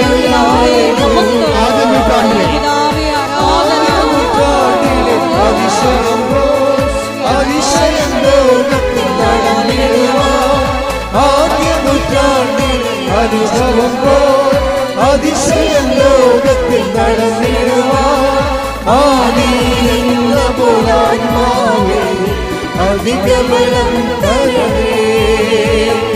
ആദിയിലെന്ന പോലാത്മാവേ അധിക ബലം തരണേ. ആദിയിലെന്ന പോലാത്മാവേ അധിക ബലം തരണേ. നൂറ്റാണ്ടിലെ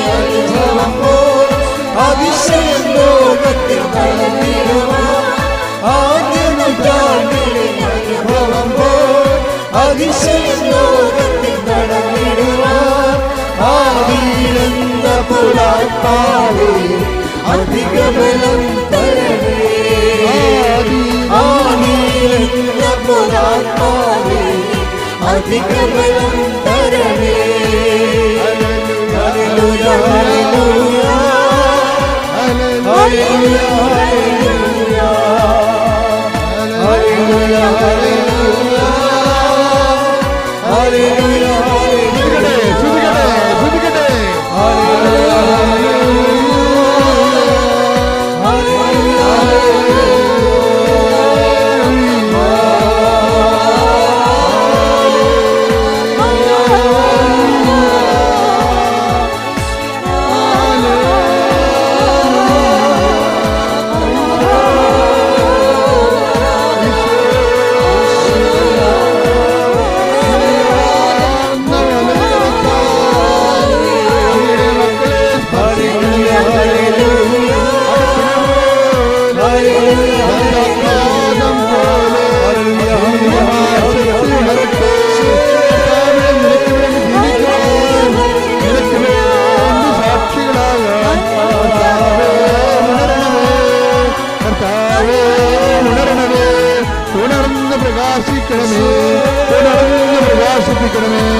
അച്ഛൻ്റെ സാക്ഷ്യത്തിലൂടെയാണ് നമ്മൾ പോകുന്നത്.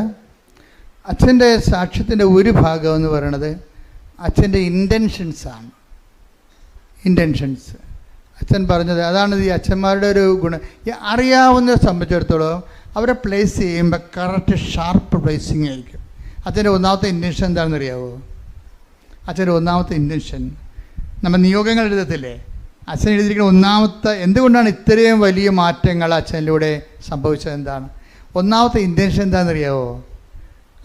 എന്നെ പരിശുദ്ധാത്മാവനാൽ നിറക്കണമേ എന്നാണ്. Praise the Lord. Hallelujah hallelujah.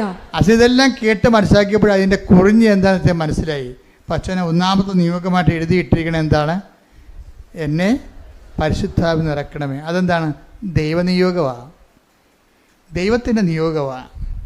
ഉടമ്പടിയിൽ ഇന്ന് ഞാൻ രാവിലെ ഒരു അച്ഛനോട് സംസാരിച്ചെന്ന് പറഞ്ഞല്ലേ, സേലാംകുളം അച്ഛൻ്റെ സാക്ഷ്യത്തിൻ്റെ ബേസ്മെൻറ്റിലാണ് ഞാൻ ഈ രാവിലെ സംസാരിച്ച അച്ഛനോട് സംസാരിച്ചത്. അച്ഛനോട് പറഞ്ഞ അച്ഛാ, ഉടമ്പടിയിലെ നിയോഗങ്ങൾ തന്നെ രണ്ട് വിധമുണ്ട്. മനുഷ്യനിയോഗങ്ങളുണ്ട്, ദൈവനിയോഗങ്ങളുണ്ട്. നമ്മളെല്ലാം മനുഷ്യനിയോഗങ്ങൾ എഴുതിയിരുന്നതുകൊണ്ടാണ് ഈ ഉടമ്പടി പലപ്പോഴും താമസിക്കുന്നത്.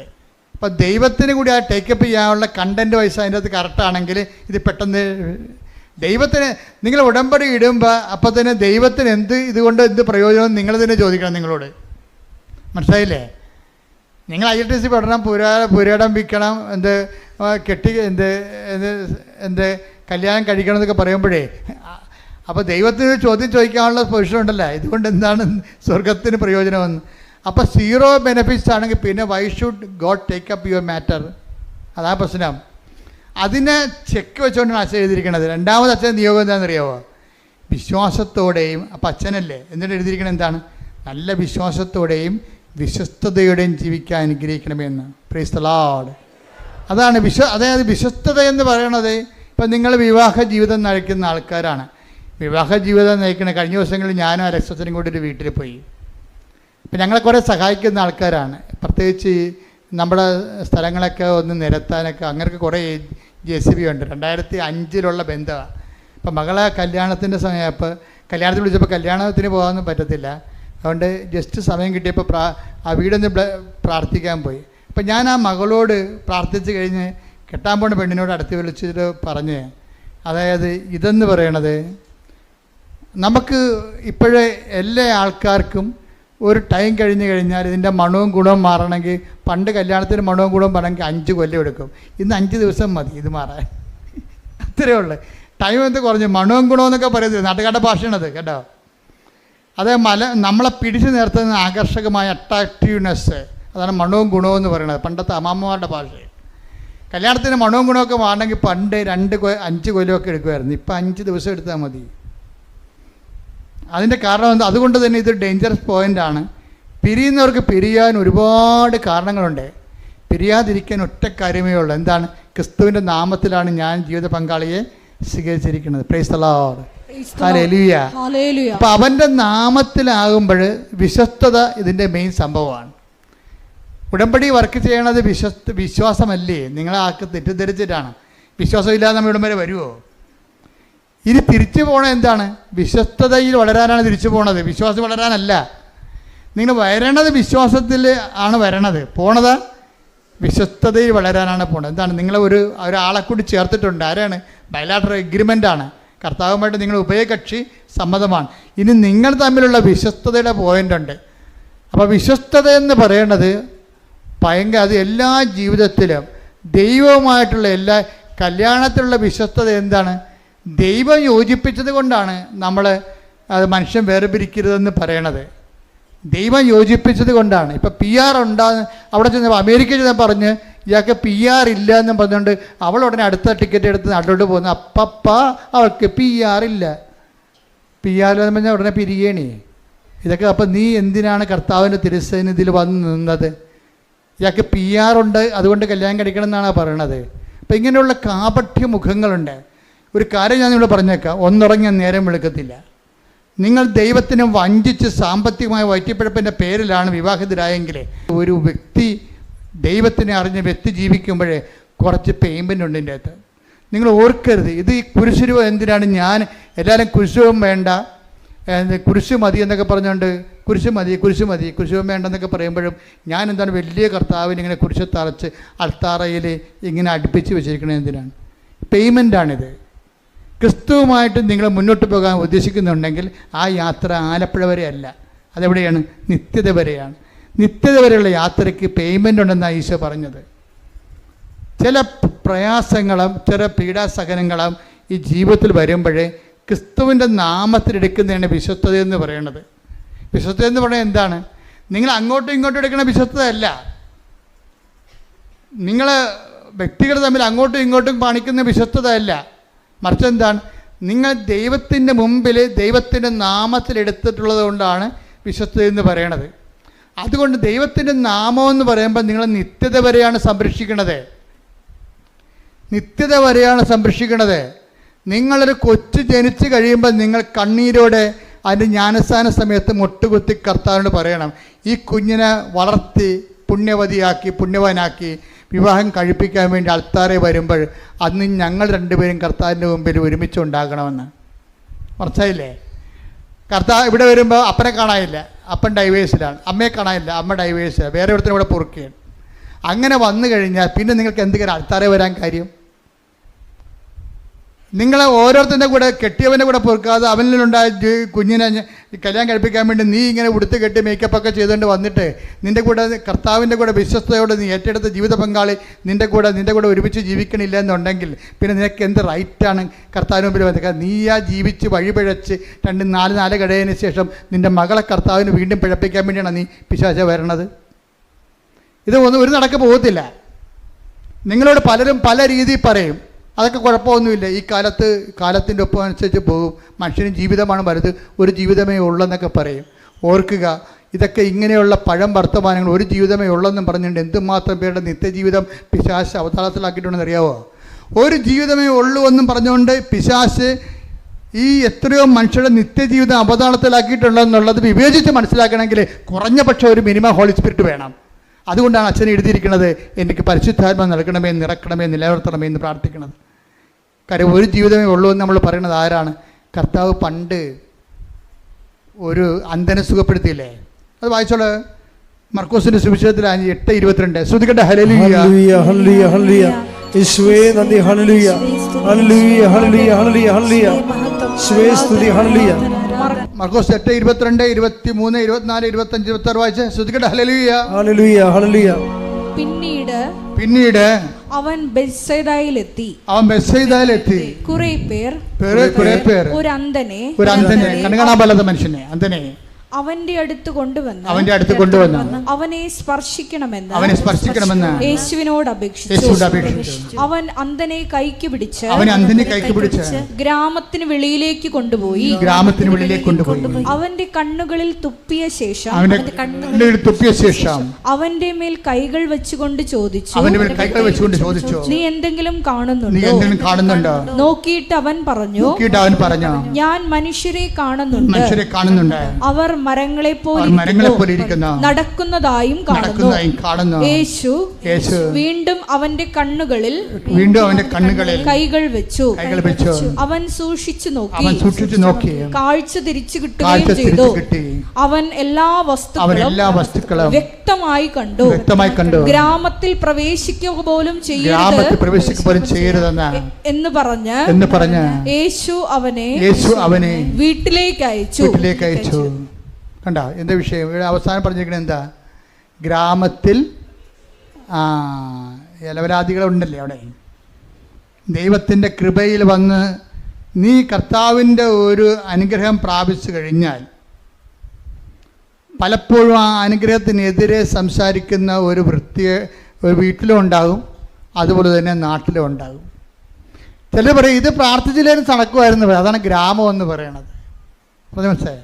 പല്ലിതക്കാത്തമാരും ദൈവിക പ്രവൃത്തികൾ വെളിപ്പെട്ട് കഴിഞ്ഞാൽ ഉടനെ പല്ലിളിക്കുകയും വിളറി പിടിക്കുകയും ചെയ്യുന്ന ആർക്കാണ്? പിശാചിനാണ്. ദൈവിക പ്രവൃത്തികൾ വെളിപ്പെട്ട് കഴിഞ്ഞാൽ അത് ദൈവിക പ്രവൃത്തികളല്ല എന്ന് പറയും. ദൈവത്തെ അംഗീകരിച്ചു കഴിഞ്ഞാൽ എന്ത് പറ്റും? തങ്ങളുടെ ജീവിതത്തിൽ കാണിച്ചു കൂട്ടിയിരിക്കുന്ന വൃത്തികെട്ട ജീവിതങ്ങൾ തെറ്റായിട്ട് ഇന്നല്ലെങ്കിൽ നാളെ അവർ വിചാരണ ചെയ്യപ്പെടും. എന്തുകൊണ്ടാണ് മനുഷ്യൻ ദൈവത്തെ അംഗീകരിക്കുന്നത് പോരായ്മയെ കരുതുന്നത്?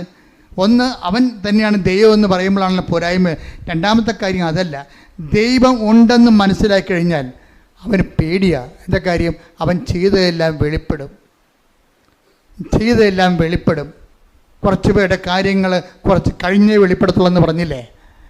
പക്ഷേ വെളിപ്പെടുമെന്നുള്ള കാര്യം ഉറപ്പാണ്. അത് ഓർക്കുമ്പോൾ ദൈവത്തെ എങ്ങനെയെങ്കിലും ഇല്ല എന്ന് അവനെക്കൊണ്ട് തന്നെ അവനെ വിശ്വസിപ്പിച്ചുകൊണ്ട് അവൻ്റെ പാപത്തിൽ അവനെ അഭിരമിക്കാൻ വേണ്ടിയുള്ള പൈശാചികമായ ത്വര നിൽക്കുന്ന കാരണം നിങ്ങളുടെ ദൈവ അനുഭവത്തെ അവൻ നിഷേധിക്കാൻ സാധ്യതയുണ്ട്. അങ്ങനെയുള്ളവരുടെ ഗ്രാമത്തിലും കൂട്ടായ്മയിലും നീ പ്രവേശിക്കരുതെന്ന് പറയും. അതുകൊണ്ട് തന്നെ നിൻ്റെ ഉടമ്പടി ജീവിതം എന്ന് പറയുന്നത് ഒരു വേർപാട് ജീവിതമാണ്. വേർപാട് ജീവിതം എന്ന് പറഞ്ഞ് ഒറ്റക്കിരിക്കുന്ന ജീവിതമല്ല, ലോകത്തോടുള്ള വേർപാടാണ്. ഇപ്പം ലോകത്തിൽ ദൈവത്തിനേക്കാൾ അംഗീകാരമുള്ള, ദൈവത്തെക്കാൾ കൂടുതൽ, ദൈവത്തിൻ്റെ കൂടെ നിന്നതിനേക്കാൾ കൂടുതൽ സന്തോഷങ്ങൾ, അംഗീകാരങ്ങൾ, അവന് പത്രാസുകൾ, ഇങ്ങനെയൊക്കെയുള്ള വിഷയങ്ങൾ ലോകത്തിൽ അതിൽ അഭിരമിക്കുന്ന അനേകം മക്കളുണ്ട്. അധികാരത്തിൽ അഭിരമിക്കുന്നവരുണ്ട്. അവർ ആ കാര്യത്തിലെല്ലാം അവർ ആ വിഷയത്തിൽ സെക്യൂറാണ്. അപ്പോൾ ദൈവത്തെ സ്വീകരിച്ചു കഴിഞ്ഞാൽ അവർക്ക് ഉടനെ ഒരു ഫ്രസ്ട്രേഷൻ വരും.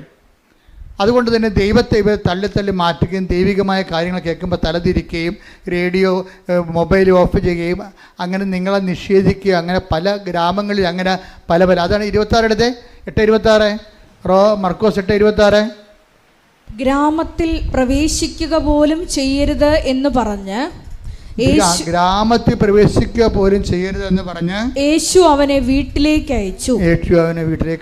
എന്ന് വെച്ച് കഴിഞ്ഞാലേ നിങ്ങൾ ഉടമ്പടി എടുത്തതിന് ശേഷം ഒരു വേർപാട് ജീവിതമുണ്ട് ഇതിൻ്റെ അകത്ത്. അതുകൊണ്ടാണ് ഉടമ്പടിയിൽ നമ്മൾ ആൾക്കാർ വീണ് പോണത്. ഈ വേർപാട് ജീവിതം ആൾക്കാർക്ക് പല ആൾക്കാർക്കും അറിയത്തില്ല അതിനെക്കുറിച്ച്. അതറിയണമെന്നുണ്ടെങ്കിൽ ബൈബിളിൻ്റെ മുഴുവൻ വചനങ്ങളിലെല്ലാം ഈ വേർപാട് ജീവിതത്തെക്കുറിച്ച് പറയുന്നുണ്ട്. അതായത് ദൈവത്തെ നിരക്കാത്ത ജീവിത രീതികളും മനോഭാവങ്ങളും നിലപാടുകളും നയങ്ങളും ഒക്കെ സൂക്ഷിക്കുന്ന ആൾക്കാരിൽ നിന്ന് ഒരു കീപ്പ് എ റെസ്പെക്റ്റബിൾ ഡിസ്റ്റൻസ്. അത് ആദിമസഭയുടെ നിലപാടാണത്. മർക്കോസ് യാക്കോബിൻ്റെ 4:4 എടുത്ത് ശ്രുതിക്കട്ടെ. ഹല്ലേലൂയ. ഹല്ലേലൂയ. യേശുവേ നന്ദി. ഹല്ലേലൂയ ഹല്ലേലൂയ ഹല്ലേലൂയ ഹല്ലേലൂയ ഹല്ലേലൂയ ഹല്ലേലൂയ. യേശുവേ ആരാധന ആരാധന. യാക്കോബ് 4:4. 4:4-5. വിശ്വസ്തത പുലർത്താത്തവരെ. കേട്ടോ നോക്കിയേ. യാക്കോബ് 4:4 എന്താ പറയണത്? ഏറ്റു പറഞ്ഞേ. വിശ്വസ്തത പുലർത്താത്തവരെ ലോകത്തോടുള്ള മൈത്രി ദൈവത്തോടുള്ള ശത്രുതയാണെന്ന് നിങ്ങൾ അറിയുന്നില്ലേ? ലോകത്തിന്റെ മിത്രമാകാൻ ആഗ്രഹിക്കുന്നവൻ. ഇതാണ് പ്രലോഭനം എന്ന് പറയുന്നത്. എല്ലാവർക്കും ഉള്ള ലോകത്തിന്റെ മിത്രമാകാൻ ആഗ്രഹിക്കുന്നവര് തന്നെ ദൈവത്തിന്റെ ശത്രുവാക്കുന്നു. ഉടമ്പടി എടുത്ത ആൾക്കാരും പിന്നീട് ദൈവത്തെ അംഗീകരിക്കാത്തവരുടെ കൂട്ടായ്മയിലും അവർ പറയണം ശരിയാണല്ല, അതും ശരിയാണല്ല, ഇതും ശരിയാണെന്നൊക്കെ പറഞ്ഞു കഴിഞ്ഞാൽ ഒത്തുതീർപ്പ് ചെയ്യും. ലോകത്തോട് ഒത്തുതീർപ്പാകും. ഒത്തുതീർപ്പായി കഴിഞ്ഞാൽ എന്ത് പറ്റും? ലോകത്തോടുള്ള മിത്രം ദൈവത്തോടുള്ള ശത്രുതയാണെന്ന് നിങ്ങൾ അറിയുന്നില്ലേ? അടുത്ത വചനം എന്താ? നമ്മിൽ നിക്ഷേപിച്ചിരിക്കുന്ന നിക്ഷേപിച്ചിരിക്കുന്ന ആത്മാവിനെ ദൈവം അസൂയയോടെ അഭിലഷിക്കുന്നു എന്ന തിരുവെഴുത്ത് വൃഥാ ആണെന്ന് നിങ്ങൾ വിചാരിക്കുന്നുവോ? അപ്പൊ നമ്മളിൽ പരിശുദ്ധാത്മാവ് നിറഞ്ഞു കഴിഞ്ഞാല് ദൈവത്തിനോട് നമ്മളോട് വല്ലാത്ത ആകർഷണമുണ്ടാകും. ഇപ്പം ഈ ഞാൻ പറഞ്ഞ മാത്യു അച്ഛൻ്റെ വിഷയം എന്താ? അച്ഛനിൽ തന്നെ ഇതുപോലെ തന്നെ പരിശുദ്ധാത്മാവ് നിറഞ്ഞ് സുവിശേഷം വളരെ സന്തോഷത്തോടു കൂടിയാണ് അച്ഛൻ പങ്കുവെക്കണത്. അച്ഛൻ പങ്കുവെക്കുമ്പോൾ ആ സുവിശേഷത്തിൻ്റെ ഒരു പ്രചിരിമയുണ്ടല്ലോ, അതിങ്ങനെ പ്രജ്വലിക്കണ കാണാം. എന്നുവെച്ചാൽ ഓരോ സ്ഥലങ്ങളിലും അച്ഛൻ അനാഥാലയത്തിലൊക്കെ ചെല്ലും. മെൻ്റലി റിട്ടാർഡഡ് ആയിട്ടുള്ള ഒരു പേഴ്സൺ, ഒരു രോഗികൾ താമസിക്കുന്ന ഒരു സ്ഥലത്ത് ചെല്ലും. എന്നുവെച്ചാൽ അവർക്ക് ഫിസിക്കലി അച്ഛൻ പറയുന്നുണ്ടത് they are mentally retarded and physically handicapped. എന്നുവെച്ചാൽ അവർ മെൻ്റലി എന്ന് വെച്ചാൽ അവർ മാനസിക രോഗികളാണ്, പക്ഷേ അവരുടെ കൈയും കാലും പലതും ഇല്ല. അങ്ങനെ ഒരു ജന്മങ്ങൾ എന്തുമാത്രം കഷ്ടപ്പാടാണ്. അവരെ കാണാൻ അച്ഛൻ പോകും. എന്താ കാര്യം? അച്ഛനിൽ പരിശുദ്ധാത്മാവുണ്ട്. കാര്യം അച്ഛൻ എഴുതിയിരിക്കുന്നത് എന്താണ്? പരിശുദ്ധാത്മാവ്. അവിടെ നമ്മൾ ആരെങ്കിലും പറഞ്ഞത് കേട്ട് ജോസഫച്ചൻ്റെ പ്രസംഗം കേട്ട് പോകുകയില്ലേ? അച്ഛൻ്റെ ഉള്ളിൽ തന്നെ കർത്താവിൻ്റെ വഴികളെ ഇതുപോലെയുള്ള വഴികളാണെന്ന് കണ്ടെത്തിയിട്ട് ഈ മെൻ്റലി റിട്ടാർഡഡിനെയും അതുപോലെ തന്നെ ഈ മനോരോഗികളെയും അംഗവൈകല്യമുള്ളവരെയും കാണാൻ വേണ്ടി അവരുടെ ഒരു സ്ഥാപനത്തിൽ അച്ഛൻ സ്ഥിരമായി പോകും. ഒരു ദിവസം അച്ഛൻ അവിടെ സ്ഥിരമായി പോയപ്പോൾ ഒരു ഗ്ലാസ് വെള്ളം ഒരു പയ്യന് കൊടുത്തു. അവൻ ചോദിച്ചു കുടിക്കാൻ ഇങ്ങനെ കാണിച്ച്, ഇപ്പോൾ സംസാരിക്കാൻ പറ്റുന്നില്ല, കുടിക്കാൻ വേണ്ടി കാണിച്ച്. അവനുടനെ ഒരു ഗ്ലാസ് വെള്ളം, ശുദ്ധവെള്ളം അച്ഛൻ അവനെടുത്ത് കൊടുത്ത്. അവിടെ എല്ലാത്തിനും അച്ഛൻ ഭക്ഷണം കൊടുക്കുകയും പലവരും. അപ്പോൾ ഒരുത്ത വെള്ളം ചോദിച്ച് അവന് കൊടുത്തു. ആ വെള്ളം കൊടുത്ത് അവൻ പകുതിയോളം അത് കുടിച്ച് അങ്ങോട്ടും ഇങ്ങോട്ടും ഇട്ടാൽ കുടിക്കണവൻ. അറിയാമല്ലേ, മെൻ്റൽ റിട്ടയർഡ് ആൾക്കാർ തുപ്പൽ അങ്ങോട്ടിടും, അങ്ങോട്ട് വെച്ച് കുടിക്കും, പിന്നെ ഇടും. പകുതി കുടിച്ച് കഴിഞ്ഞപ്പോൾ ആ വെള്ളവും ഗ്ലാസ് എടുത്ത് അച്ഛനെ മോഹനൊക്കെ എറിഞ്ഞ്. ഈ തുപ്പലും വെള്ളവും കൂടി അച്ഛനും മേത്ത് വീണ്. അപ്പോൾ അച്ഛനൊരു കാഴ്ച കണ്ട്. അച്ഛൻ ചിരിച്ച്. എന്താ അച്ഛൻ കണ്ടെന്നറിയാം? അത് ഉണ്ണീശയാണെന്ന് എനിക്ക് തോന്നിയെന്ന്. ഹല്ലേലൂയ ഹല്ലേലൂയ ഹല്ലേലൂയ. അതാണ് മൂന്നാം കാഴ്ച എന്ന് പറയുന്നത്. ഉടമ്പടിയുടെ മൂന്നാം കാഴ്ച എന്ന് പറയും. അതായത് നമ്മളെ ശിക്ഷിക്കുന്നവരും നമ്മൾ അനുഗ്രഹിക്കുമ്പോൾ തന്നെ നമ്മളെ ശിക്ഷിക്കുന്നവരുണ്ട്. നമ്മളെ സഹായിക്കുമ്പോൾ തന്നെ നമ്മളെക്കുറിച്ച് മോശം പറഞ്ഞു പരത്തുന്നവരുണ്ട്. അപ്പം അങ്ങനെ ഉള്ളവരെയൊക്കെ കാണുന്നതിന് വേറെ ഒരു കാഴ്ചയുണ്ട്. അതെന്താ വെച്ച് കഴിഞ്ഞാൽ നമ്മൾക്ക് വിഷമം. ഇപ്പം തന്നെ ഈ കർത്താവ് ഇവനോട് ചോദിക്കണം, 23 എടുത്തേ, 8:23 എടുത്തേ. അതിൻ്റെ മർക്കോസിൻ്റെ സുവിശേഷത്തിൽ ഈ അന്ധന് കാഴ്ച നൽകുന്നതിൻ്റെ പ്രോസസ്സ് നോക്കിയാൽ മനസ്സിലാവാതെ. ശ്രുതിക്കട്ടെ. ഹല്ലേലൂയ ഹല്ലേലൂയ ഹല്ലേലൂയ. അവൻ അന്ധനെ കൈക്ക് പിടിച്ച് ഗ്രാമത്തിന് വെളിയിലേക്ക് കൊണ്ടുപോയി അവന്റെ കണ്ണുകളിൽ തുപ്പിയ ശേഷം അവന്റെ മേൽ കൈകൾ വെച്ചുകൊണ്ട് ചോദിച്ചു, നീ എന്തെങ്കിലും കാണുന്നുണ്ടോ? നോക്കിയിട്ട് അവൻ പറഞ്ഞു, ഞാൻ മനുഷ്യരെ കാണുന്നുണ്ട്, അവർ മരങ്ങളെ പോലിരിക്കുന്നു, അവൻ മരങ്ങളെ പോലെ ഇരിക്കുന്നു, നടക്കുന്നതായും കാണുന്നു. അപ്പൊ ഇവന്റെ ഒന്നാം കാഴ്ച എന്ന് വെച്ചാൽ ഇവന്റെ കണ്ണുകളിലെ, ഈ അന്ധന്റെ കണ്ണുകളിലെ, ഇവൻ ജന്മനാന്തനൊന്നും അല്ലെന്ന് തോന്നണം. എന്താ കാര്യം, ഇയാൾ മരത്തെ കാണുന്നുണ്ടെന്ന്, മരത്തെ അയാൾ കാണുന്നുണ്ടല്ലോ, പണ്ട് ഇയാൾ മരത്തെ കണ്ടിട്ടുണ്ടെന്ന് അർത്ഥം. ഏതോ കാലത്ത് വെച്ച് കാഴ്ച പോയ ആളാണ്. മരത്തെയൊക്കെ വെച്ചൊക്കെ പുള്ളിക്ക് അറിയാം ശരിക്കും. അപ്പോൾ അയാൾ ആദ്യത്തെ കാഴ്ച കർത്താവ് തുപ്പൽ തൊട്ട് ഇവൻ്റെ കണ്ണിൽ വെച്ച്, അത് ഒരു പാരമ്പര്യ ചികിത്സയാണ്. പാരമ്പര്യ ചികിത്സ എന്ന് വെച്ചാൽ അന്നത്തെ ആൾക്കാരൊക്കെ ചെയ്തുകൊണ്ടിരുന്ന, ഈ മിഡിൽ ഈസ്റ്റിലൊക്കെ ചെയ്തുകൊണ്ടിരുന്ന ഒരു സാധാരണ നാട്ടുമരുന്നല്ലേ, വീട്ടുമരുന്നൊക്കെ പറഞ്ഞ പോലെ ഒരു പാരമ്പര്യ പരിപാടിയാണ് അത്. കർത്താവ് ഇവന് വേണ്ടി എന്തോ ചെയ്യുന്നു, അതാണ് ടൈലറിൻ്റെ ഒക്കെ ഭയങ്കര വ്യാഖ്യാനങ്ങളുണ്ട് ഇതിനെക്കുറിച്ച്. കർത്താവ് ഇവന് വേണ്ടി എന്തോ ചെയ്യുന്നു എന്നുള്ള അവനെ ബോധ്യപ്പെടുത്തുന്നില്ല. അവർ ഈ കയ്യപ്പ് പ്രാർത്ഥനയും കർത്താവിൻ്റെ കാഴ്ചപ്പെടുത്തലൊന്നും ദൈവിക പ്രവർത്തനത്തെക്കുറിച്ചൊന്നും ഹി ഡസൻ നോ എനിത്തിങ്. അതൊക്കെ മുമ്പ് മറ്റ് പ്രവർത്തനങ്ങൾ അത്രയ്ക്ക് അർത്ഥവത്തല്ലെന്ന് ഇവനെ ബോധ്യപ്പെടുത്തുന്നുണ്ടെങ്കിൽ മറ്റ് മീഡിയംസ് ഉപയോഗിക്കണം. അതിന് കർത്താവ് മറ്റ് മീഡിയംസ് ഉപയോഗിച്ചിട്ട് ഇവനെ ഹീൽ ചെയ്യാൻ ഇവനെ ബോധ്യപ്പെടുത്തുകയാണ്. പക്ഷെ അവൻ പറയുന്നത് കാണുന്നുണ്ട്, പക്ഷേ എന്താ കാണുന്നത്, ഞാൻ മനുഷ്യരൊക്കെ തന്നെ കാണുന്നത്, പക്ഷേ എല്ലാം എങ്ങനെ ഇരിക്കണേ, മരങ്ങളെപ്പോലെ ഇരിക്കണം എന്നാണ് പറയണം, മരങ്ങളെപ്പോലെ ഇരിക്കണം. അപ്പോൾ അത് കഴിഞ്ഞിട്ട് വീണ്ടും ഈശോ തുപ്പലൊന്നും ഇല്ലാതെ ഡയറക്റ്റായിട്ട് കർത്താവിൻ്റെ ശക്തിമുദ്ര അവൻ്റെ കണ്ണുകളിൽ കൈവച്ചിട്ട് പ്രാർത്ഥിക്കും. എന്നിട്ട് പറയും, നീ കണ്ണ് തുറന്നതെന്ന് പറയുമ്പോൾ ഞാനിപ്പോഴെല്ലാം അവൻ പറയും, എന്താ പറയണത്, വ്യക്തമായി കാണുന്നുണ്ടെന്ന് പറയും. അപ്പോഴാണ് ഇവൻ പറയണത്, ഇനിയും കാഴ്ചകൾ നീ കാണും. കാര്യം എന്താ, ഇതൊരു പ്രോസസ്സാണ്, ഇനിയും പ്രോസസ്സാണ്. ഇപ്പം അച്ഛൻ കാഴ്ച കണ്ടില്ലേ, തുപ്പലും വെള്ളമായിട്ട് അച്ഛനെ മോന്തക്കിട്ട് എറിഞ്ഞപ്പോഴേ അത് കുഞ്ഞാണ്. പക്ഷേ അച്ഛനെ സംബന്ധിച്ചിടത്തോളം അച്ഛൻ എന്താ പറയണത്, അത് ഉണ്ണീശോ അങ്ങനെ കുഞ്ഞും പ്രായത്തിൽ ചെയ്ത പോലെ എനിക്ക് തോന്നിയെന്ന്. അച്ഛൻ ആ കുഞ്ഞിനെ സാന്ത്വനപ്പെടുത്തിയെന്ന്. അതാണ് മൂന്നാം കാഴ്ച. നമ്മളെ ഉപദ്രവിക്കുന്നവരെ ക്രിസ്തുവായിട്ട് കാണുന്ന ഒരു മൂന്നാം കാഴ്ചയുണ്ട്. ഉടമ്പടി എന്ന് പറഞ്ഞാൽ ഗ്രാമത്തിൽ പ്രവേശിച്ചു കഴിഞ്ഞാൽ നമുക്ക് ഈ കാഴ്ചയൊന്നും കാണാൻ പറ്റത്തില്ല. ഗ്രാമത്തിൽ പ്രവേശിച്ചു കഴിഞ്ഞാൽ, ഗ്രാമം പഴയ സാധനമാണ്, അവിടെ നമ്മളെ വീണ്ടും തന്നതുപോലും ഇല്ലായ്മയായിട്ടേ അവർ പറയത്തുള്ളൂ. അതുകൊണ്ടാണ് നിൻ്റെ അനുഭവങ്ങളെ ഒരിക്കലും പന്നികളുടെ മുമ്പിൽ വിതരരുതെന്ന് പറയും. അതാണ് പ്രശ്നം. ഗ്രാമത്തിൽ പന്നി ഉണ്ടല്ല, കർത്താവിനെ അറിയാത്തവരും ഉദരം തന്നെ ദൈവമായിട്ടുള്ള ആൾക്കാരുണ്ട്. അപ്പോൾ അവർക്ക് വേറെ ഒന്നും മനസ്സിലാകത്തില്ല. ബുദ്ധിയും യുക്തിയും മാത്രമേ ഉള്ളൂ ലോകത്തെന്ന് പറഞ്ഞിരിക്കുന്നവർ, ബുദ്ധി തന്നെ ദൈവമായിട്ടുള്ളവരുണ്ട്. അവർക്ക് ദൈവത്തിൻ്റെ അടയാളങ്ങൾ മനസ്സിലാവത്തില്ല. അപ്പോൾ അതുകൊണ്ടാണ് പറയണത്, ഇങ്ങനെയുള്ളവരുമായിട്ട് ആവശ്യമില്ലാത്ത തർക്കിക്കാനൊന്നും പോകണ്ടെന്നാണ് പറയണത്.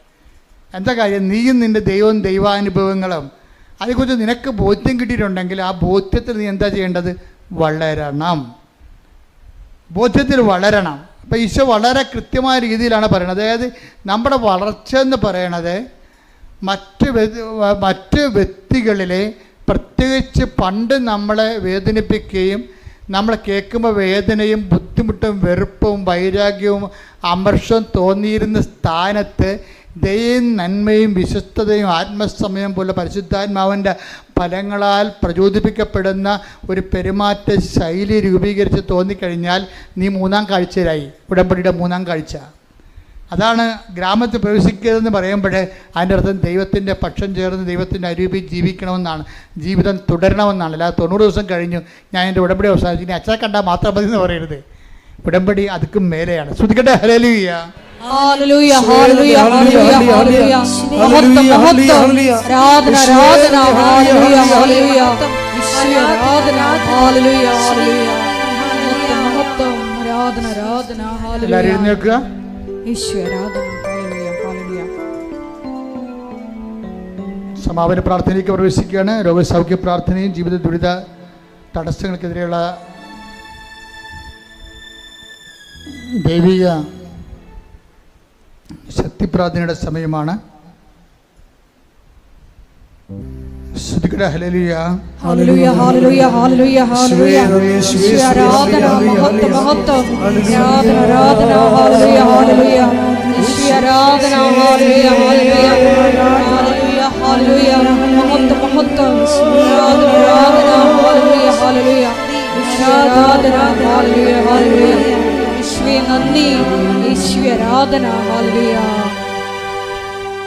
അച്ഛൻ പ്രാർത്ഥിക്കുമ്പോഴും മക്കളെ ശ്രദ്ധിച്ചുകൊണ്ട് നിൽക്കുക. കർത്താവിൻ്റെ അരൂപി നിങ്ങളിലേക്ക് ആവശ്യിച്ചുകൊണ്ട് നിങ്ങളെയും നിങ്ങൾ പ്രാർത്ഥിക്കുന്ന വിഷയത്തിന് വേണ്ടി ദൈവിക തീരുമാനം ഉണ്ടാകുന്ന ദൈവികമായ ഒരു സമയമാണിത്. പരിപൂർണമായി അൾത്താറയിൽ മനസ്സർപ്പിക്കണം. ഇതാണ് നിങ്ങളുടെ രക്ഷയുടെ സമയം, ഇതാണ് നിങ്ങളുടെ സൗഖ്യത്തിന്റെ സമയം, ഇതാണ് നിങ്ങളുടെ വിടുതലിന്റെ സമയം. വിശ്വസ്തയുടെയും വിശ്വാസത്തോടെയും നേടിയെടുക്കാൻ വേണ്ടി കർത്താവിന്റെ ദുരുസ്ഥന് ഭയത്തോടെയും വിറയലോടെയും നിൽക്കാതെ ശ്രുതികട്ടെ. ഹല്ലേലൂയ ഹല്ലേലൂയ ഹല്ലേലൂയ ഹല്ലേലൂയ മഹത്വം മഹത്വം ആരാധന ആരാധന ഹല്ലേലൂയ ഹല്ലേലൂയ ഹല്ലേലൂയ യേശുവേ ആരാധന ഹല്ലേലൂയ ഹല്ലേലൂയ ഹല്ലേലൂയ യേശുവേ നന്ദി. ഹല്ലേലൂയ ആരാധന ഹല്ലേലൂയ. പരിശുദ്ധ പരമദിവ്യകാരുണ്യത്തിന് നേരവും ആരാധനയും സ്തുതിയും പുകഴ്ചയും ഉണ്ടായിരിക്കട്ടെ. ഏറ്റു പ്രാർത്ഥിച്ച കർത്താവായ ദൈവമേ, കർത്താവായ ദൈവമേ, അന്ധന് കാഴ്ച നൽകിയവനെ, അന്ധന് കാഴ്ച നൽകിയവനെ, ചെകിടന് കേളി നൽകിയവനെ, ചെകിടന് കേൾവി നൽകിയവനെ, ഊമന് സംഭാഷണം നൽകിയവനെ, ഊമന് സംഭാഷണ ശക്തി നൽകിയവനെ, മഹോരോഗ്യം സുഖപ്പെടുത്തിയവനെ, മഹോദരോഗ്യം സുഖപ്പെടുത്തിയവനെ, തളർവാരോഗ്യം സുഖപ്പെടുത്തിയവനെ, തളർവാരോഗ്യം സുഖപ്പെടുത്തിയവനെ, മരിച്ചവനെ ഉയർപ്പിച്ചവനെ, മരിച്ചവനെ ഉയർപ്പിച്ചവനെ, നിന്റെ തിരുനാമത്തിന് തിരുനാമത്തിന് സ്തോത്രം ചെയ്യുന്നു. കർത്താവേ, നിന്റെ തിരുമുറിവാർന്ന വലതുകരം, തിരുമുറിവാർന്ന വലതുകരം, അനുഗ്രഹത്തിന്റെ വലതുകരം, അനുഗ്രഹത്തിന്റെ വലതുകരം, ആണിപ്പെടുതാർന്ന അത്ഭുതകരം, ആണിപ്പഴുതാർന്ന അത്ഭുതകരം, നിന്റെ തിരുമുറിവാർന്ന വലതുകരം, നിന്റെ തിരുമുറിവാർന്ന വലതുകരം, അനുഗ്രഹത്തിന്റെ അത്ഭുതകരം, അനുഗ്രഹത്തിന്റെ അത്ഭുതകരം, ആണിപ്പെടുതാർന്ന അഭിഷേകരം ആണിപ്പഴുതാർന്ന അത്ഭുതകരം, എന്റെ ശിരസിൽ വെക്കണമേ, എന്റെ ശിരസിൽ എന്റെ ശിരസിൽ വെക്കണമേ. എന്റെ ശിരസിൽ വെക്കണമേ. കർത്താവേ, അടിപ്പിണർ പോലെ, അടിപിണർ പോലെ, വൈകാഘാതം പോലെ, വൈകാഘാതം പോലെ, ദൈവികമായ ശക്തി, ദൈവികമായ ശക്തി, ഉച്ച മുതല് ഉള്ളംകാല് വരെ പ്രസരിക്കട്ടെ. അത്ഭുത ശക്തി, ദൈവിക ശക്തി, ഉച്ച മുതല് ഉള്ളംകാല് വരെ പ്രസരിക്കട്ടെ. ഓൺലൈനിൽ പ്രാർത്ഥിക്കുന്നവരെല്ലാം, ഓൺലൈനിൽ പ്രാർത്ഥിക്കുന്നവരെല്ലാം കർത്താവിന്റെ കൃപ നിറയട്ടെ, കർത്താവിന്റെ കൃപ നിറയട്ടെ. ശരീരത്തിന് മുഴകള്, ശരീരത്തിലെ സിസ്റ്റുകള് യേശുവിന്റെ നാമത്തിൽ, യേശുവിന്റെ നാമത്തിൽ ഇപ്പോഴും അപ്രത്യക്ഷമാകട്ടെ. ക്യാൻസർ രോഗികള്, കരളുരോഗികള്, കരളുരോഗികള്, തൈറോയ്ഡ് രോഗികള്, പ്രോസ്റ്റേറ്റ് രോഗികള്, വെന്റിലേറ്റർ രോഗികള്, യേശു ക്രിസ്തുവിന്റെ ഉന്നതമായ നാമത്തിൽ സഭയുടെ അധികാരത്തിൽ അടയാളത്തിൽ ദൈവിക ശക്തിയാൽ വിട്ടുമാറട്ടെ, വിട്ടുമാറട്ടെ. ഹല്ലേലൂയ ഹല്ലേലൂയ ഹല്ലേലൂയ യേശുവേ നന്ദി. ഹല്ലേലൂയ ഹല്ലേലൂയ ഹല്ലേലൂയ ഹല്ലേലൂയ ഹല്ലേലൂയ യേശുവേ ആരാധന ആരാധന ആരാധന.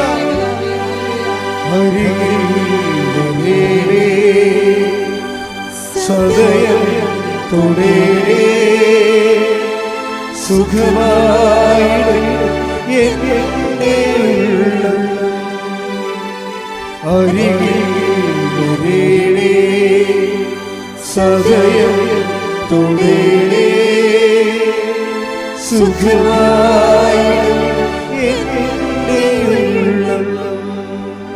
പ്രാർത്ഥി. കർത്താവായ ദൈവമേ, കർത്താവായ ദൈവമേ, അങ്ങയുടെ തിരുമുറിവാർന്ന വലതുകരം, ആണിപ്പെടുതാർന്ന അത്ഭുതകരം ഈ നിമിഷം അങ്ങയുടെ മക്കളുടെ ശിരസിൽ വെക്കണമേ, ശിരസിൽ വെക്കണമേ. അടിപ്പിണർ പോലെ, ആഘാതം പോലെ ശരീരത്തിന്റെ ഓരോ കോശങ്ങളിലേക്ക്, ഓരോ പേശികളിലേക്ക്, ഓരോ ഞരമ്പുകളിലേക്ക്, അസ്ഥിബന്ധനങ്ങളിലേക്ക് കർത്താവിന്റെ രക്തം പടരട്ടെ, അസ്ഥിബന്ധനങ്ങളിലേക്ക് കർത്താവിന്റെ രക്തം പടരട്ടെ. ക്യാൻസർ രോഗങ്ങള്, രോഗങ്ങള്, ഉപരാശ രോഗങ്ങള്, PCOD രോഗങ്ങള്, ഫിസ്റ്റുല രോഗങ്ങള്, ഗർഭാശ രോഗങ്ങള്, ആമാശയ രോഗങ്ങള്, കുടലിന്റെ ചുരുക്കങ്ങള്, കുടലിന്റെ അൾസറ്, എല്ലാ രോഗങ്ങള് യേശുവിന്റെ നാമത്തിൽ, ജനിതക രോഗങ്ങള്, യേശുവിന്റെ നാമത്തിൽ മാറിപ്പോകട്ടെ. ഹല്ലേലൂയ ഹല്ലേലൂയ ഹല്ലേലൂയ യേശുവേ ഹല്ലേലൂയ ഹല്ലേലൂയ ഹല്ലേലൂയ ഹല്ലേലൂയ ഹല്ലേലൂയ യേശുവേ നന്ദി. ഹല്ലേലൂയ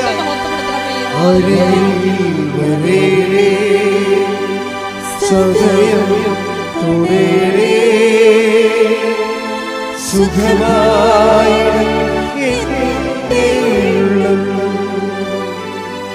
അരികിൽ വരേണേ, സദയം തൊടേണേ, സുഖമായി എന്റെ ഉള്ളം.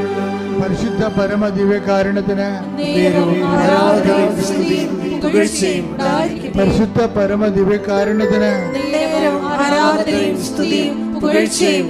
പരിശുദ്ധ പരമ ദിവ്യകാരുണ്യത്തിന്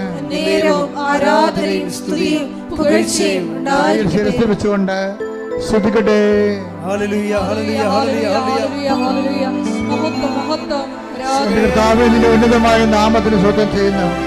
ജോലിയില്ലാത്ത മക്കൾ പ്രാർത്ഥിക്കുന്നുണ്ട് കർത്താവേ. വീടില്ലാത്തവര്, വഴിയില്ലാത്തവര്, സർട്ടിഫിക്കറ്റുകൾ ലഭിക്കാത്തവര്, വിവാഹം ഒത്തുവരാത്തവര്, കർത്താവ് ഒത്തുവന്ന് വിവാഹം കർത്താവേ വിടുവിച്ച് കർത്താവേ ഡൈവേഴ്സായി പോകുന്നവര്, കുടുംബക്കോടതി കേസിരിക്കുന്നവര്, സ്ഥലത്തിൻ്റെ കേസുകൾ, അതുപോലെ തന്നെ പല ഭാഗോടമ്പയുടെ കേസുകൾ കർത്താവ് പലതരത്തിൽ വിദേശ ജോലികൾ നഷ്ടപ്പെടുന്നവര്, വിസ നഷ്ടപ്പെടുന്നവര്, വിസ പുതുക്കി കിട്ടാത്തവര്, കർത്താവ് അവിടെ PR ലഭിക്കാത്തവർ, നാട്ടിൽ കർത്താവ് ജോലി ഇല്ലാത്തവര്, ഗവൺമെൻറ് ജോലിയും അതുപോലെ നാട്ടിലുള്ള മറ്റ് പ്രൈവറ്റ് സ്ഥാപനങ്ങളിൽ ജോലി ചെയ്യുന്നവർ, അവിടെ ഉണ്ടാകുന്ന പിരിമുറുക്കങ്ങൾ, അവ മുതൽ ജോലി നഷ്ടപ്പെടുന്ന അവസ്ഥകൾ, ഓരോ വിഷയങ്ങൾ കർത്താവ് പഠിച്ചുകൊണ്ടിരിക്കുന്ന കുഞ്ഞുങ്ങൾ, പരീക്ഷ കുഞ്ഞുങ്ങൾ, SSLC പരീക്ഷ എഴുതിക്കൊണ്ടിരിക്കുന്ന മക്കൾ, അതുപോലെ തന്നെ ബോർഡ് എക്സാം എഴുതിക്കൊണ്ടിരിക്കുന്ന മക്കൾ, മറ്റ് ഉന്നത പരീക്ഷകൾ, മറ്റ് പരീക്ഷകൾ, അതുപോലെ ബോർഡ് എക്സാം, അതുപോലെ തന്നെയുള്ള ഓരോ പരീക്ഷ, നൈപുണ്യ പരീക്ഷകൾ, മത്സര പരീക്ഷകൾ, യോഗ്യതാ പരീക്ഷകൾ അറ്റൻഡ് ചെയ്തുകൊണ്ടിരിക്കുന്നവർ, അത് പരാജയപ്പെട്ടു പോയവർ, പലവട്ടം പരാജയപ്പെട്ടു പോയവർ, സങ്കടപ്പെട്ട് ജീവിക്കുന്നവർ, എല്ലാവരും തടസ്സങ്ങൾ യേശുവിന്റെ നാമത്തിൽ മാറിപ്പോകട്ടെ. അഭിഷേകം വിശുദ്ധിയുടെ വിജ്ഞാനത്തിന്റെ വിജയത്തിന്റെ ആത്മാവിനാൽ അഭിഷേകം ചെയ്യട്ടെ. ഹല്ലേലൂയ, ഹല്ലേലൂയ, ഹല്ലേലൂയ. യേശുവേ നന്ദി. ഹല്ലേലൂയ, ഹല്ലേലൂയ, ഹല്ലേലൂയ. യേശുവേ ആരാധന, ആരാധന, ആരാധന. ഹല്ലേലൂയ, ഹല്ലേലൂയ, ഹല്ലേലൂയ, ഹല്ലേലൂയ, ഹല്ലേലൂയ, ഹല്ലേലൂയ. യേശുവേ നന്ദി. ഹല്ലേലൂയ, ഹല്ലേലൂയ, ഹല്ലേലൂയ, ഹല്ലേലൂയ.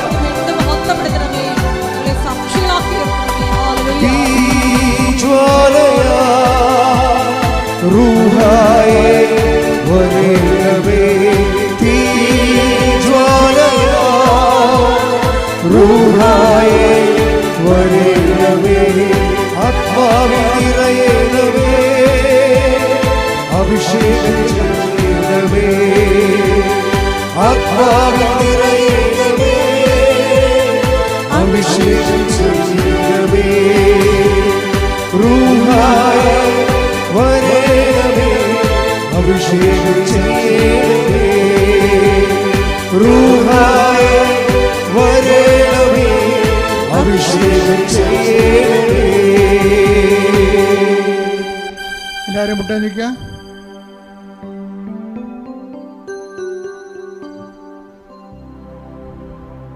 മൗനമായി പ്രാർത്ഥിക്കേണ്ട സമയമാണ്.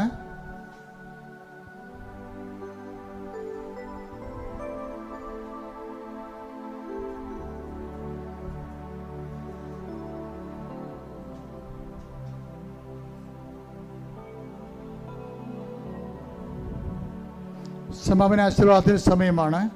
ഒരിക്കൽ കൂടി മരിയൻ ഉടമ്പടിയിൽ സമർപ്പിച്ചിരിക്കുന്ന എല്ലാ വിഷയങ്ങളും ദേവമാതാവിൻ്റെ മധ്യസ്ഥയിൽ ദിവ്യകാരുണ്യ സന്നിധിയിൽ സമർപ്പിച്ച് നമുക്കൊരു നിമിഷം മൗനമായിട്ട് പ്രാർത്ഥിക്കാം.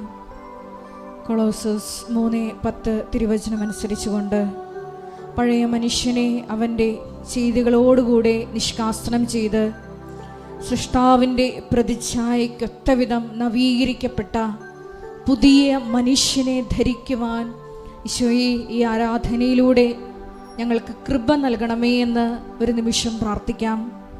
യാക്കോബ് ശ്ലീഹായുടെ ലേഖനത്തിലൂടെ ഞങ്ങൾ ശ്രവിക്കുകയായിരുന്നു പിതാവായ ദൈവത്തിൻ്റെ മുമ്പിൽ നിഷ്കളങ്കമായ ഭക്തി എന്താണെന്ന്. ഒന്നാമതായി ഞങ്ങൾ ശ്രവിക്കുകയുണ്ടായി, അനാഥരെയും വിധവകളുടെയും ഞെരുക്കങ്ങളിൽ അവരെ സഹായിക്കുക. രണ്ടാമതായി ലോകത്തിൻ്റെ കളങ്കമേൽക്കാതെ ജീവിക്കുക എന്നത്. ഈശോയെ, മരിയൻ ഉടമ്പടി എടുത്തിരിക്കുന്ന ഞങ്ങളെല്ലാവരും ക്രിസ്തു കൈമാറ്റത്തിലൂടെയും കാരുണ്യ പ്രവർത്തനങ്ങളിലൂടെയും എല്ലാം ഈശോയെ നിൻ്റെ സ്നേഹം ലോകത്തിന് കൈമാറി ലോകത്തിൻ്റെ കളങ്കമേൽക്കാതെ ക്രിസ്തു സാക്ഷികളായി അന്ത്യം വരെയും ജീവിക്കുവാൻ ഞങ്ങളെ അഭിഷേകം ചെയ്യണമേ എന്ന് പ്രാർത്ഥിച്ചുകൊണ്ട് നമുക്ക് ശിരസ് നമിച്ച് ദിവ്യകാരുണ്യനാഥൻ്റെ ആശീർവാദം സ്വീകരിക്കാം.